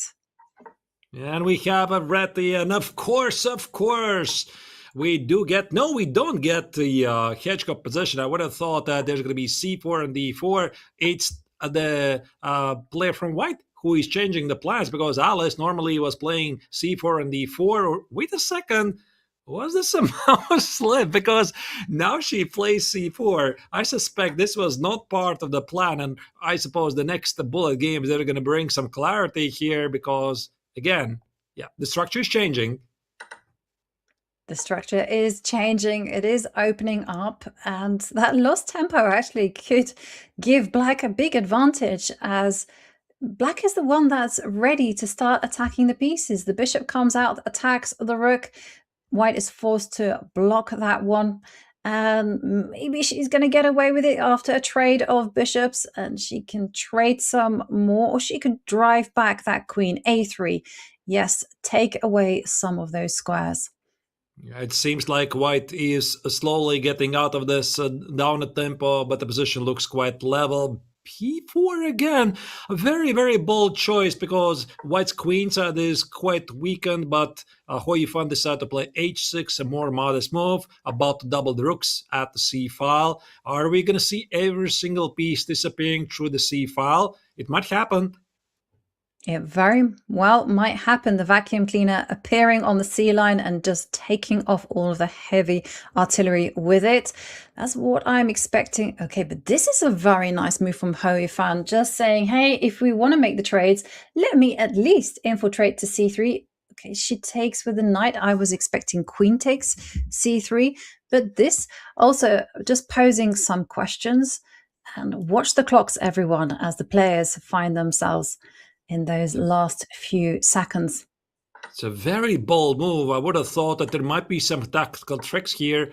Queen b7 played by Black. No good other move by the knight. That's why it reads back to d5. Queen e5. The position is quite level. Both players are down to the last 20 seconds. The only difference here compared to the previous time controls is that we are getting to the critical stage of the games much, much faster. Here comes Alice's lead counterplay. 8 seconds here for Yifan. Yeah, and take a look at what Alice is doing. She's playing very, very quickly, and at the same time, she's picked up a pawn. So is Yifan, and now she's offering up a trade of knights. But it's the speed with which Alice is just making those great decisions, attacking the A pawn.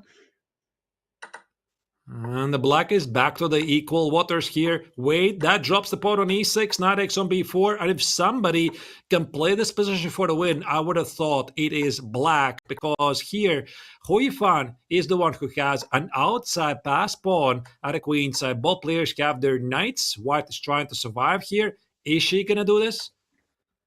Is she going to do that? Well, she centralizes the king. And yeah, you're right. That knight is proving itself to be quite the nuisance there on the king side, provoking the h-pawn to step up. But we see another trade. Again, the black king is perfectly primed to invade on g4. It doesn't happen because the white knight had to take some defensive measures and the king stepping back. But it's white the one who's being forced to play accurately. And now 2 versus 1.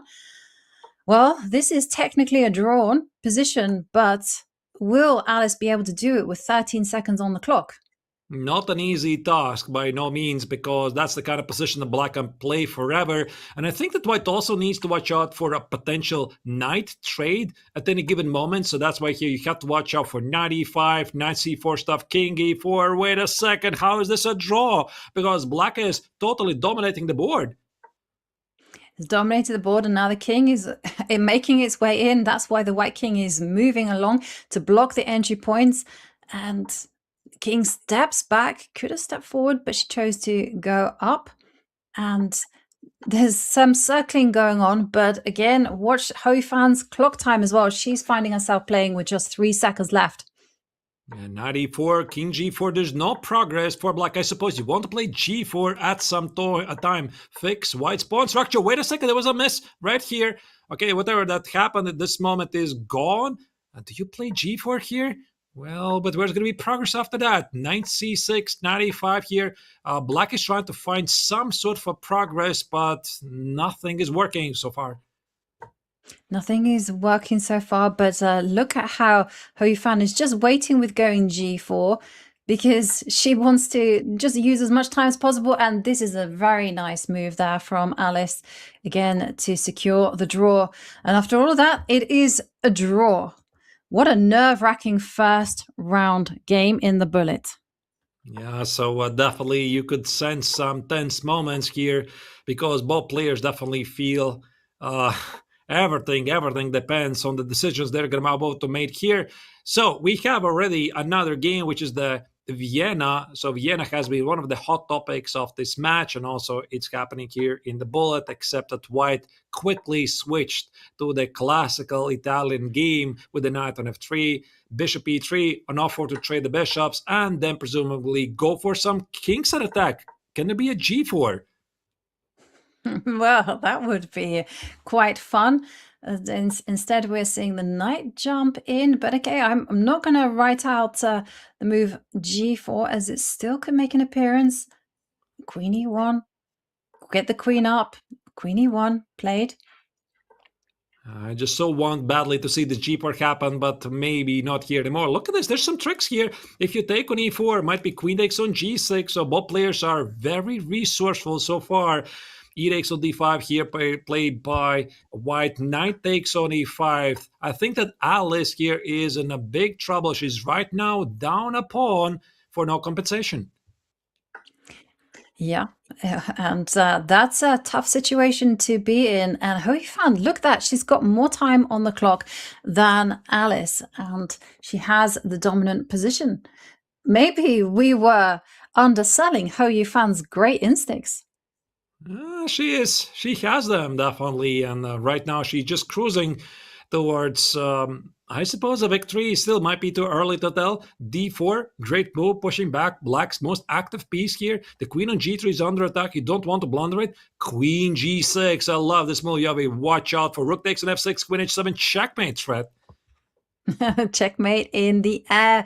So knight to h8 just boots that queen away. There's no tactical shots just yet, but you can carry on building. And look at this. Hou Yifan still wants that battery on the light squares. Is she going to be doubling? H4, H5 is a big idea to go queen to F5 and deliver a deadly check on H7.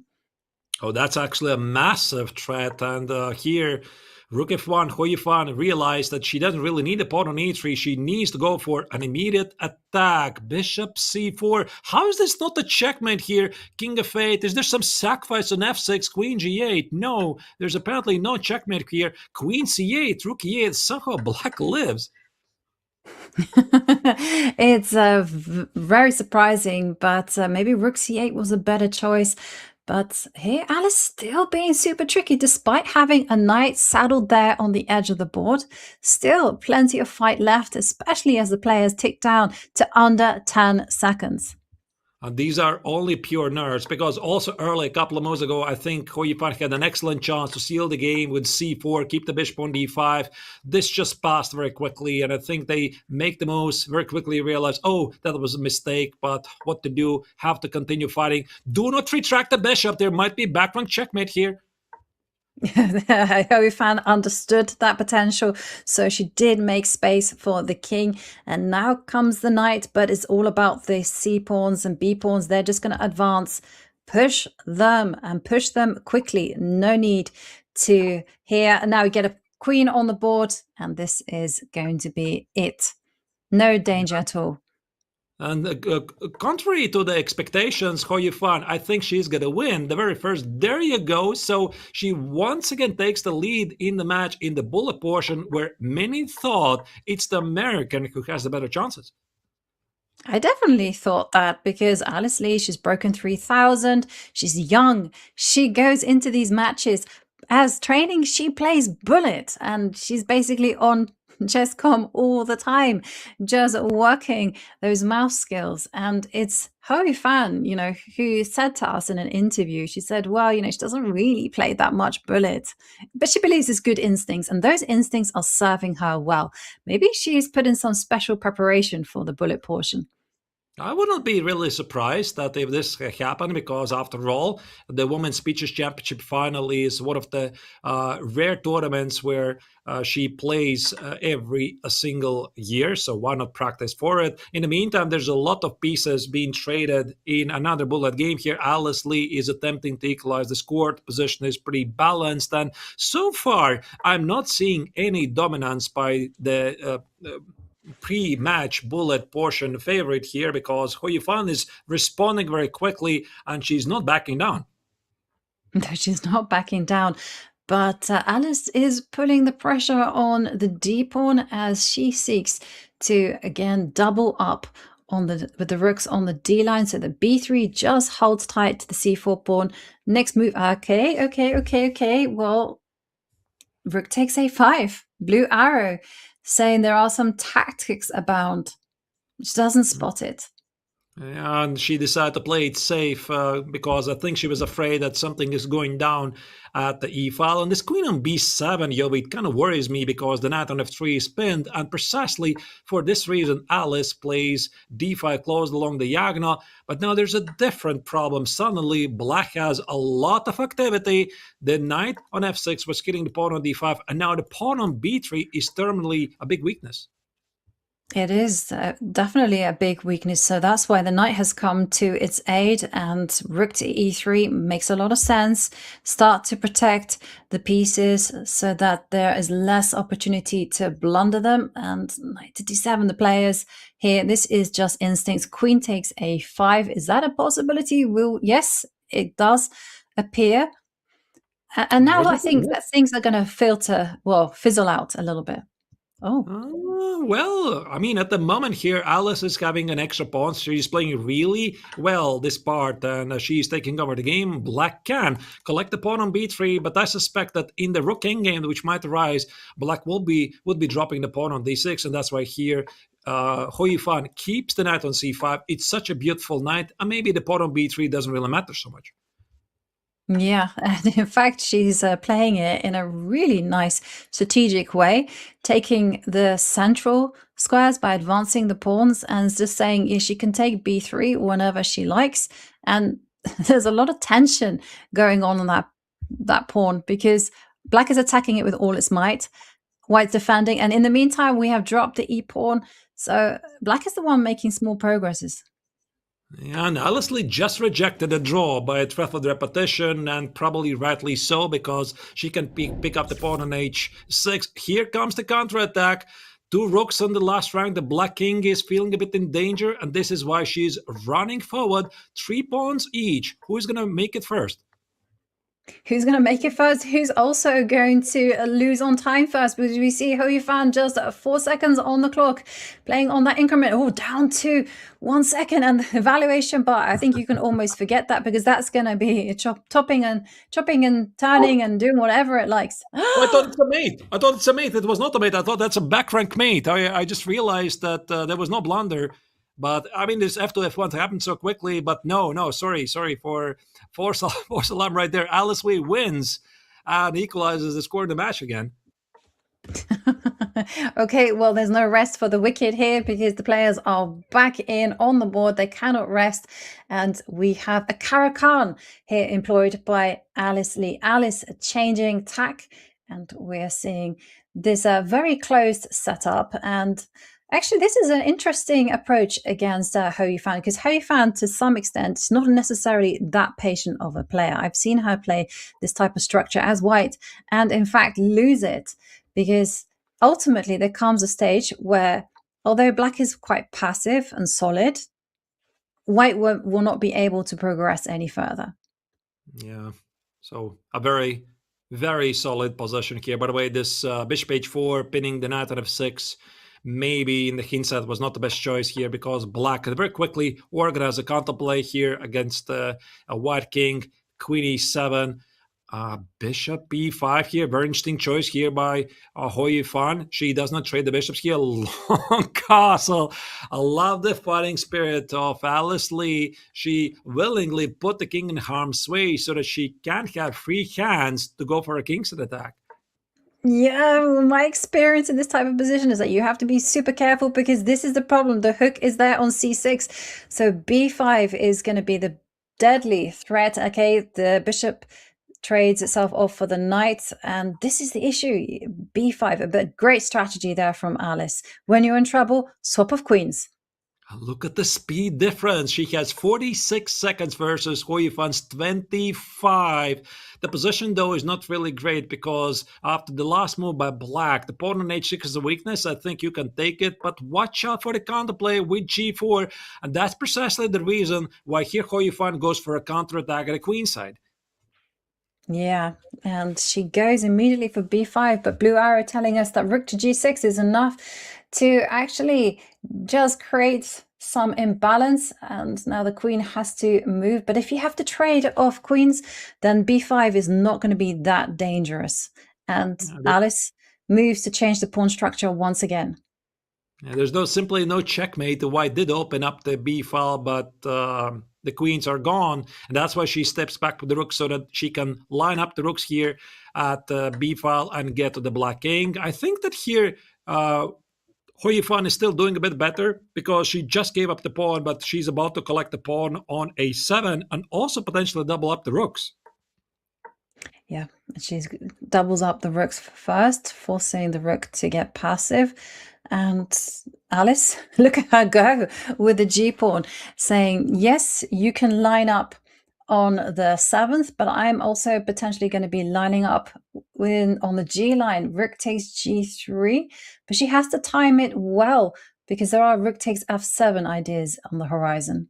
And this was incredibly tricky here by Hou Yifan, because she wanted Alice to take on g3. As you said, Yovi, there would be recapture on f7 and what would be winning a pawn endgame. And now, once again, white is winning. The pawn on g3 cannot be taken because of rook takes on f7. But when it comes down to the last seconds, we already saw early in this match anything could happen. Yeah, anything is happening, as the black king is going to be chased around the board. There goes the e-pawn, and, well, Alice is going to have to be very careful, mind her king, watch out for those checkmating ideas. Rook goes over. Rook is going to move, okay, trying to get into a rook and pawn endgame where the black king is going to be completely offside. This is a very pragmatic decision there from Hou Yifan. It should be somehow winning, but where's the win? Where's the win? I'm not sure I see it immediately. So that's why here she's attempting to get the king over to the queen side. The rook on d3 does a wonderful job disconnecting the black king. And normally you would think that 3 pawns against 2 in the rook endgame is a draw. But there's a minor difference here, minor detail. The black king has to be somewhere on g6, not at the queen side. Yeah, but look at the clocks. The players playing on seconds. Yifan making moves with just 1 second remaining. And now we have a king and pawn endgame, and this is going to be a draw. Wow, that was a very, very nice defensive measure. G4 was a move. I think there was a G4 push right here. G4. It's a draw. Yeah.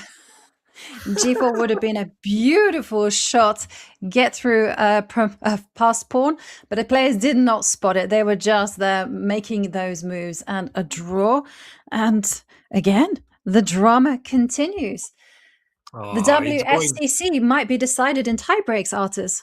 It's going somewhere very close score because so far this match has been so tight. I mean, I don't think we ever had a lead more than 1 point. It's mostly been like equal, or Hou Yifan is leading by 1 point, then Alice Lee immediately fights back. And if Alice is leading by 1 point, then the 4-time world champion strikes back. So 2 very worthy opponents at this time control. So we have another bullet game here. Alice is applying a lot of pressure. I think they did their homework because we had this position in one of the blitz games, Yovi, where white could take the exchange, but apparently you can't do it. Yeah, we've definitely seen this structure time and time again. It's been a theme in this where Hou Yifan is trying to put the pressure in a strategic sense on Alice, and Alice is just such an active player. She's been very resourceful in using all of her chances. Knight takes, isn't that just giving up a pawn? Can one capture on d5? I guess she's banking on the fact that there's a bishop takes rook in town, by the way. She was banking on bishop takes a2. I think she just forgot that the rook of d5 is under attack. So, of course, blunders are very common at the bullet portion, but this was simply not necessary by white. Anyway, the game continues, and that's why here Alice is building up a battery off the bishop and the queen. Bishop takes on h7. Is this a possibility here? Engine says, yes, you can do this. And there you go. Bishop takes on h7. Where's the refutation? King h8 for some reason was not played. And this game, again, Yovi, is very chaotic. Yeah, it's going to be very chaotic. I don't think the king would have found safety in the corner. And here you got to be careful because there could be situations where g6 traps in the bishop, but that's why Alice rescues the piece. And still, I'm going to say with the black king, someone saved queen h8. It's going to be a Alice checkmate. Going to win this one. Where's the mate? E6, king at e6. Yovi, it's a mate. You can't defend against this. No, you cannot. King e8, wow. Queen h8. Bishop C. Where's the mate? Queen h8, bishop b7, bishop g5. No, that's a mate. F6. There's got to be a mate here. Only 1 second here for Hou Yifan, and she missed it. Queen h8, queen g8. Black is in the game. Black is in the game. And the checkmate was with e6. She had to threaten checkmate on f7. But here, okay, we're still seeing Alice take full control. She's now 2 pieces up. And now it's just blockading the d pawn, and Alice wins. That was one of the craziest bullet games like I've ever seen, Yovi, because the evaluation just kept changing all the time. And now Alice Lee takes once again the lead in the match with only 3 minutes to go. So that's why here Hou Yifan desperately needs a victory, because if she doesn't win this one, maybe she's not going to get another game. You know, this could very well be the final game in the Women's Speed Chess Championship. So Hou Yifan is in a must-win situation. Alice Lee leading by 1 point as we see her strike in the center. And now here, Hou Yifan, what's she going to be doing? She going to be trading off the bishops? No, she goes bishop to b5. I'm not sure about that move because a4 would ask questions, but e4 way more aggressive and more direct. Why not just ruin the white pawn structure? Yeah, it makes perfect sense. And this was a missed opportunity by white. But what to do? The game continues. Black has the better pawn structure. The bishop on e4 is a monster. That's why here white attempts to change it. Takes on d4, allowing white to fix it. That was something I didn't fully expect. But then again, Alice only needs a draw in this game, but it's easier said than done. How do you play for a draw, Yovi, in a bullet game? Yeah, and also how do you drag the game out as well for over 2 minutes on demand? There's not an easy task. And this is also the time when the nerves start jangling, when you suddenly realize what is at stake. And it is a huge thing at stake. It's WSCC champion. You'll be breaking a record. Whoever does it is going to be in the record books as the bishop comes out to d3. Slight improvement of the pieces from Yifan. And watch the clock, match clock there, top left, everyone. 1 minute 25 seconds remaining of what has been an absolutely fantastic match. Yeah, so here comes the counterplay by Alice. B4, gut instinct tells me you want to play C4, D5. This is precisely what happens here. And pretty much for a long time, I don't think we'd see this happen before, Yovi, is that Alice is trailing on the clock. She has 15 seconds versus Yifan's 24, who desperately needs the victory here. How do you continue? I guess create a pass pawn in the center. B3, rook E1, queen G5, rook E5. Where's the progress for white? Yeah, well, she has to win. So a rook draw is as good as a loss as the clock ticks down to 37 seconds. And she gets another small advantage. She now has a protected pass pawn on d5. She's got beautiful coordination with the pieces, and she comes with a rook. But the queens are coming off the board, and can Alice hold tight as the white rook is being evicted from the 7th rank? Okay, the b3 pawn, it is vulnerable. It's still very, very much unclear because, again, the situation is changing so rapidly, and now it seems that black is... Wait, d6 was a big check right there, and white missed it. This was a golden opportunity for her to equalize the score, and the timer is out. There's going to be not another game. And as we see, the evaluation bar just keeps on going up and down. H5, not the way forward. And everything could hinge on this. Can Yifan break through? And if she does that, the match will go to tie breaks. If she does not win, Alice Lee is going to be the youngest ever WSCC champion. And it's going to come down to the final seconds, 6 seconds. Yeah, it's really hard for white to make any progress because black doesn't need to win this, so I don't see how she can make any progress. The black king on e5 holds the d pawn rolling forward, but again, 6 seconds each. You gotta do something. Where's the plan? Where's the plan? Bishop d3, the pawn on c4 is dropping.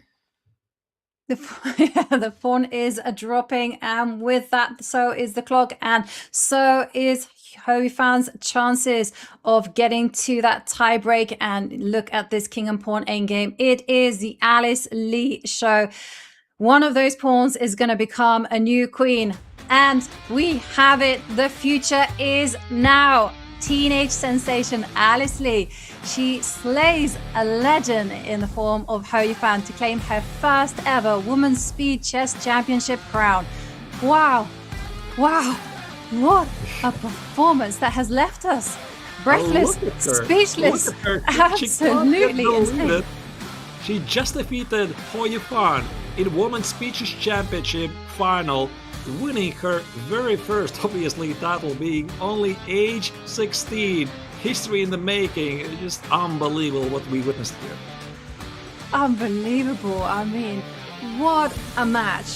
It had so many twists, turns. It had every single element. And in the end, with a 2-point lead, Alice Lee, she is our new Women's Speed Chess Champion 2026. 16 years old. I mean, we started in July. We kicked off beginning of July with Alice Lee going to the wire against Alexandra Kosteniuk. And from then on, artists, it has gone from strength to strength. Alice just leveling up every single match. Wow.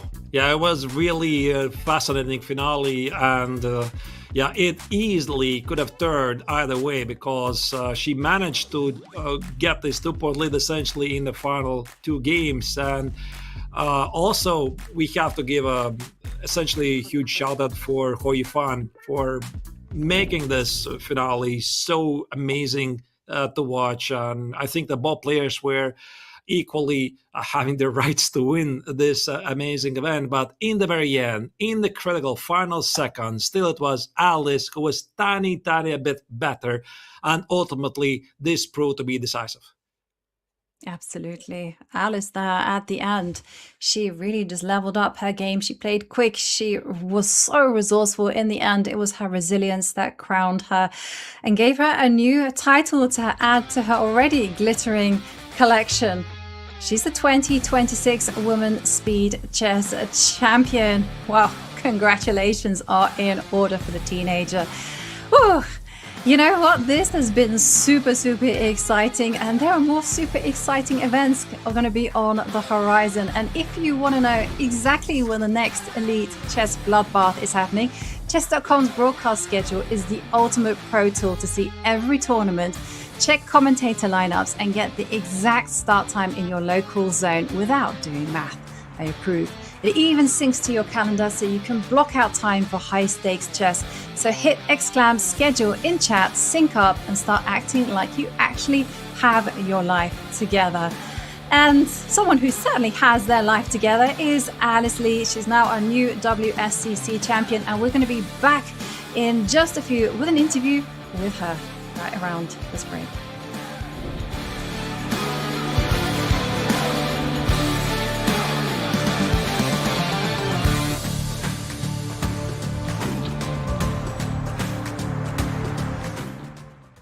Hi, I'm International Master Yifan and welcome to my first course for Chessable, starting out the Caro-Kann. Light square strategy is what I like to call it. You put your pawns on light squares, you develop your pieces, and then when the time is right, you break out in the center. What I need you to do is get in the focus of quick development. Knight takes g7, check is possible, king moves to f8, attacking the knight, and now after knight to h5, what we want to be doing is first asking that question to the knight, because white can immediately go wrong with knight to e2. We simply go knight to b4, and this bishop and the knight have orchestrated a sneak attack against c2, and now black is totally winning. There are lifelines to help you remember the piece configurations, there are guidelines, there are cautionary tales, and of course there are my trademark phrases, all to help you get a good Caro-Kann.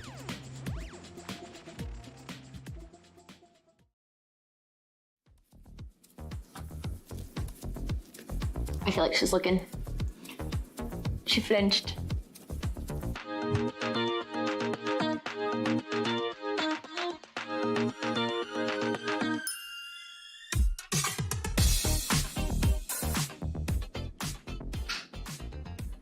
Time for my revenge. Good luck, Dina.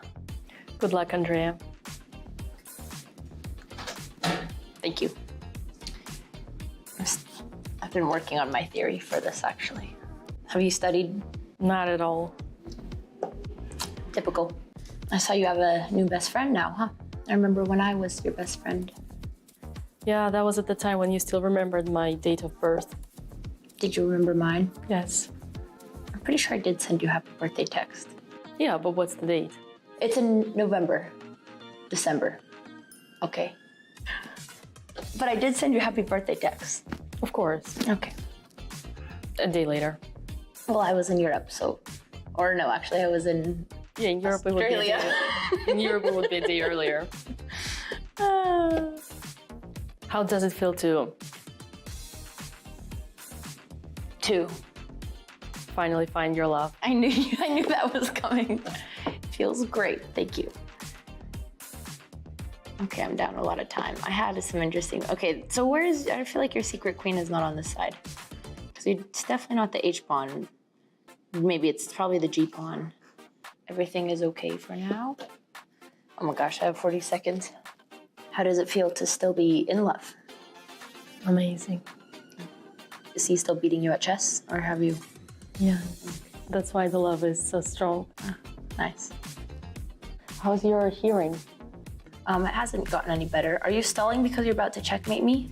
Yeah. Are you serious? No. There's no mate with secret queen.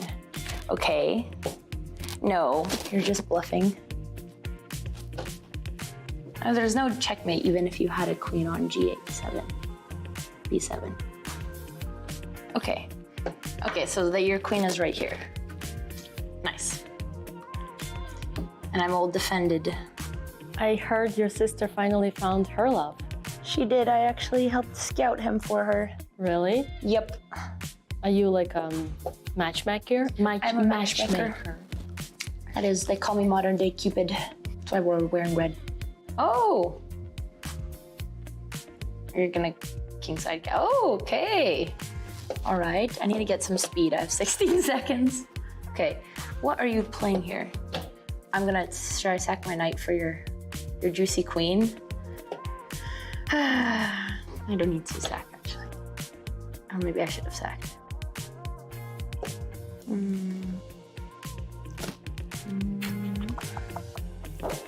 Oh. It's okay. Yeah, simple tactic.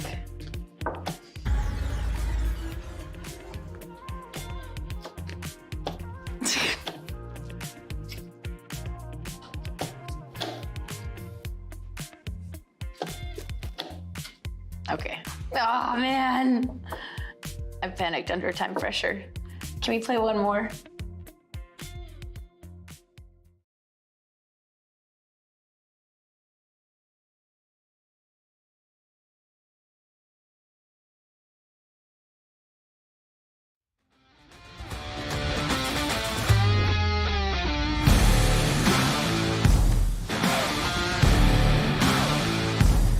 Welcome back, everyone. And we started with 16. We ended with 1. We are back with our new women's speed chess champion, Alice Lee. Alice, congratulations, and it's a pleasure to have you with us. And first up, we did see you give a small smile on the camera, but how are you feeling now that you are the new reigning WSCC champion?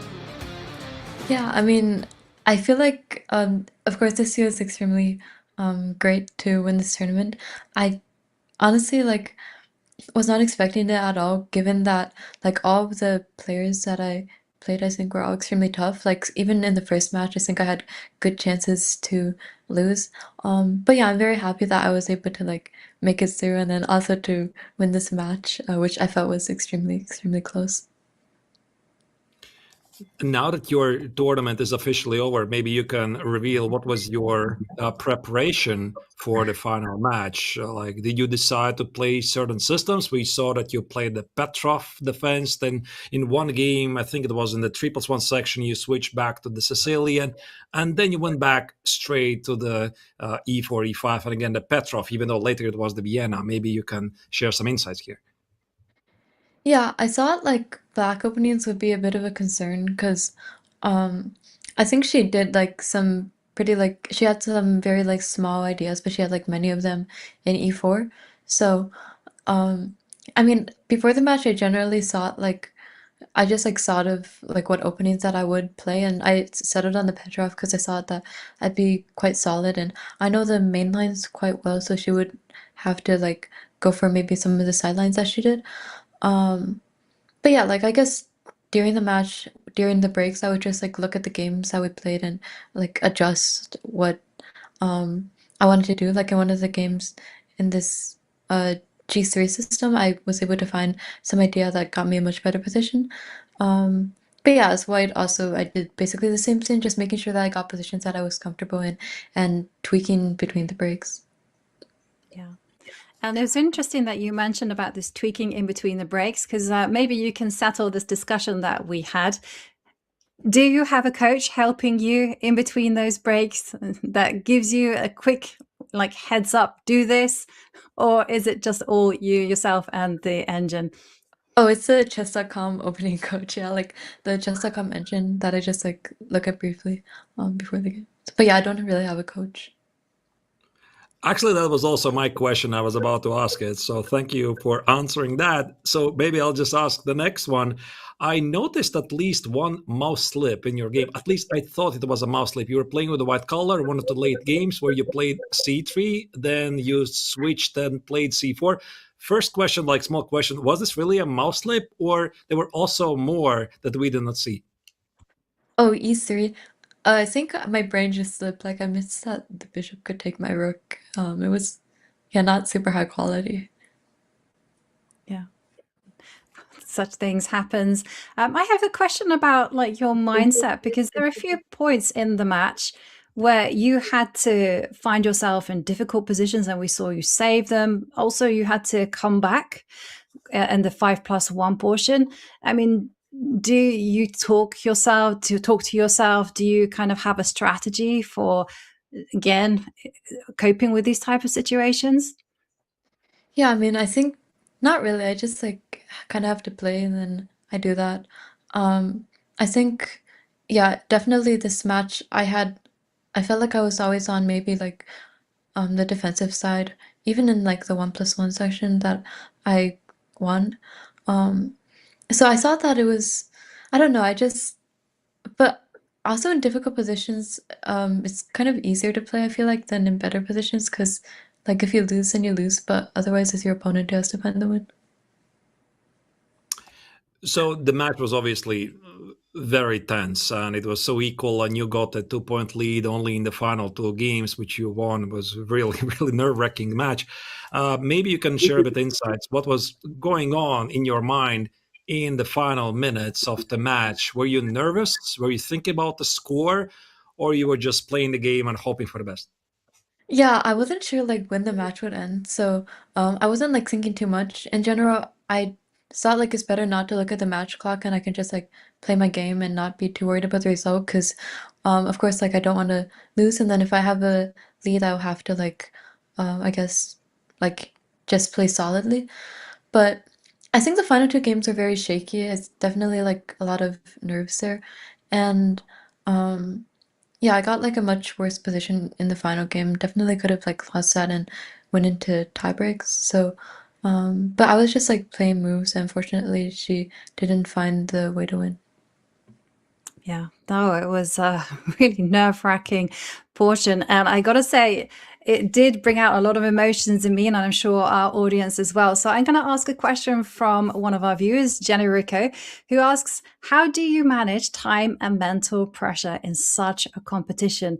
Because you've experienced everything in the WSCC, from the tie breaks to this high pressure situation where everything just went down to this one game. Yeah, I think generally like I I guess the pressure does maybe affect my play a little bit because like when I look back at the games I'm like, oh my God, like how did I miss that? But I think in like general, I try not to like think too much about it because of course I think my mindset for many of these matches was I'd be like okay if I lost, because I feel like if I like got blown out then like I couldn't really do anything, but if it's like a close match and I lose, then also I'll just be trying my best till the very end. So that's like my general mentality for this competition. If you could ban one opening from the next Women's Speeches Championship, what opening would it be? I think I would probably ban this like E6 V6 system that she played. I got so tired of playing it, like after so many games. Um, and yeah, I mean, I would say probably for her it might be the better off, but yeah, for me it's definitely like what she played was this like Queen's Indian defense. Yeah, Yifan was definitely persistent in playing that one, but I gotta say, you did handle it very, very well. And I also like to ask Aiton's question. Says, you played both Yifan and Ju and Jin. How different is it to play them? Um, yeah, I think like for my match against Ju and Jin, I played her 2 years ago and I got blown out in that match. So for that one, I was not expecting too much. Also given that I thought like the first match was very close that I played, so I thought like maybe I wasn't in such good shape and that maybe like I could definitely have lost that one. But yeah, I think after against Hoi Fan I had a bit more confidence because I felt like I kind of was got like very familiar with how to play these time controls and my general strategy. So I think it's not necessarily like the difference in players, but it's just like as the tournament went on later. Of course, both are very strong, but I got like more confidence. I have a very simple question. So, in the time scrambles, which is the piece you prefer the most, knight or bishop? Probably bishop. I think knight is too complicated. Also, in this event, I had this like very bad blunder into a fork with a knight, so I'm steering away from those. The nicer crafty pieces indeed. And I have to ask one question, which I'm sure everyone is dying to know. How are you going to be celebrating your victory tonight? Yeah, I'm not sure. I got like I think a lot of money from this match, so definitely I'll be maybe buying myself some like ice cream.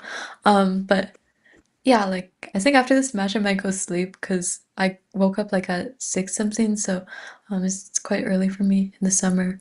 But yeah, also my brother is coming home from his like internship today, so I think we'll definitely get dinner. I hope you have a big party, a big dinner, and have lots and lots of ice cream. Alice, congratulations once again to Alice Lee, the WSCC champion for 2026. What a performance. What a match it has been. What a day. It's been full of just pure chess drama from start to finish. It has been absolutely spectacular. In the end, we only have to have one winner, and that is 16-year-old Alice Lee, who goes into the record books as being the youngest WSCC champion. And Artis, it started at the beginning of July, and since then we have been on one of the most wonderful chess odysseys there has been.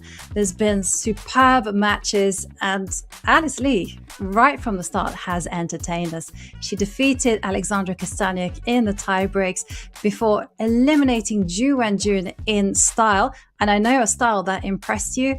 And against Anastasia Avramidou, she was just ruthless. And today, Artis, she just went into beast mode. It took every ounce of energy, but wow, did she deliver.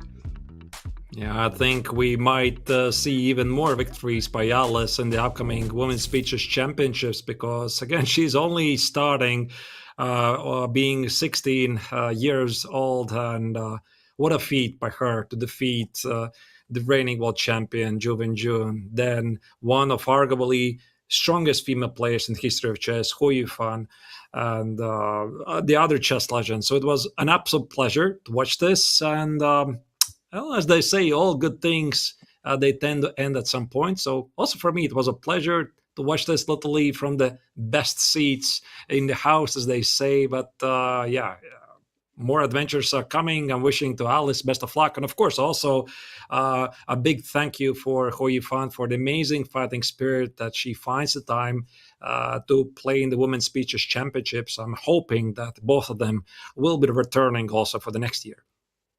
Absolutely. A big hats off to Yifan for providing us with such a fight along the way, and also to all of our participants who really put on the show, in my opinion, of the year 2026. But like you said, Artis, all good things must come to an end, and this has been an unforgettable final. Before we go, huge thank you, Artis. It's been super enjoyable listening to your insights, seeing you laugh at my quite lame jokes. I really couldn't have asked for a better partner. It has been entertaining every move of the way. Big thank you to our production team for every bit of hard work they have put on behind the scenes in order to make this all go super smoothly. And a big thank you to all of you viewers at home for joining in. It has been tremendous fun, and you've really made this championship super special. Big thank you to you all, and it's a goodbye from us here from the Women's Speed Chess Championship 2026. Goodbye to you all.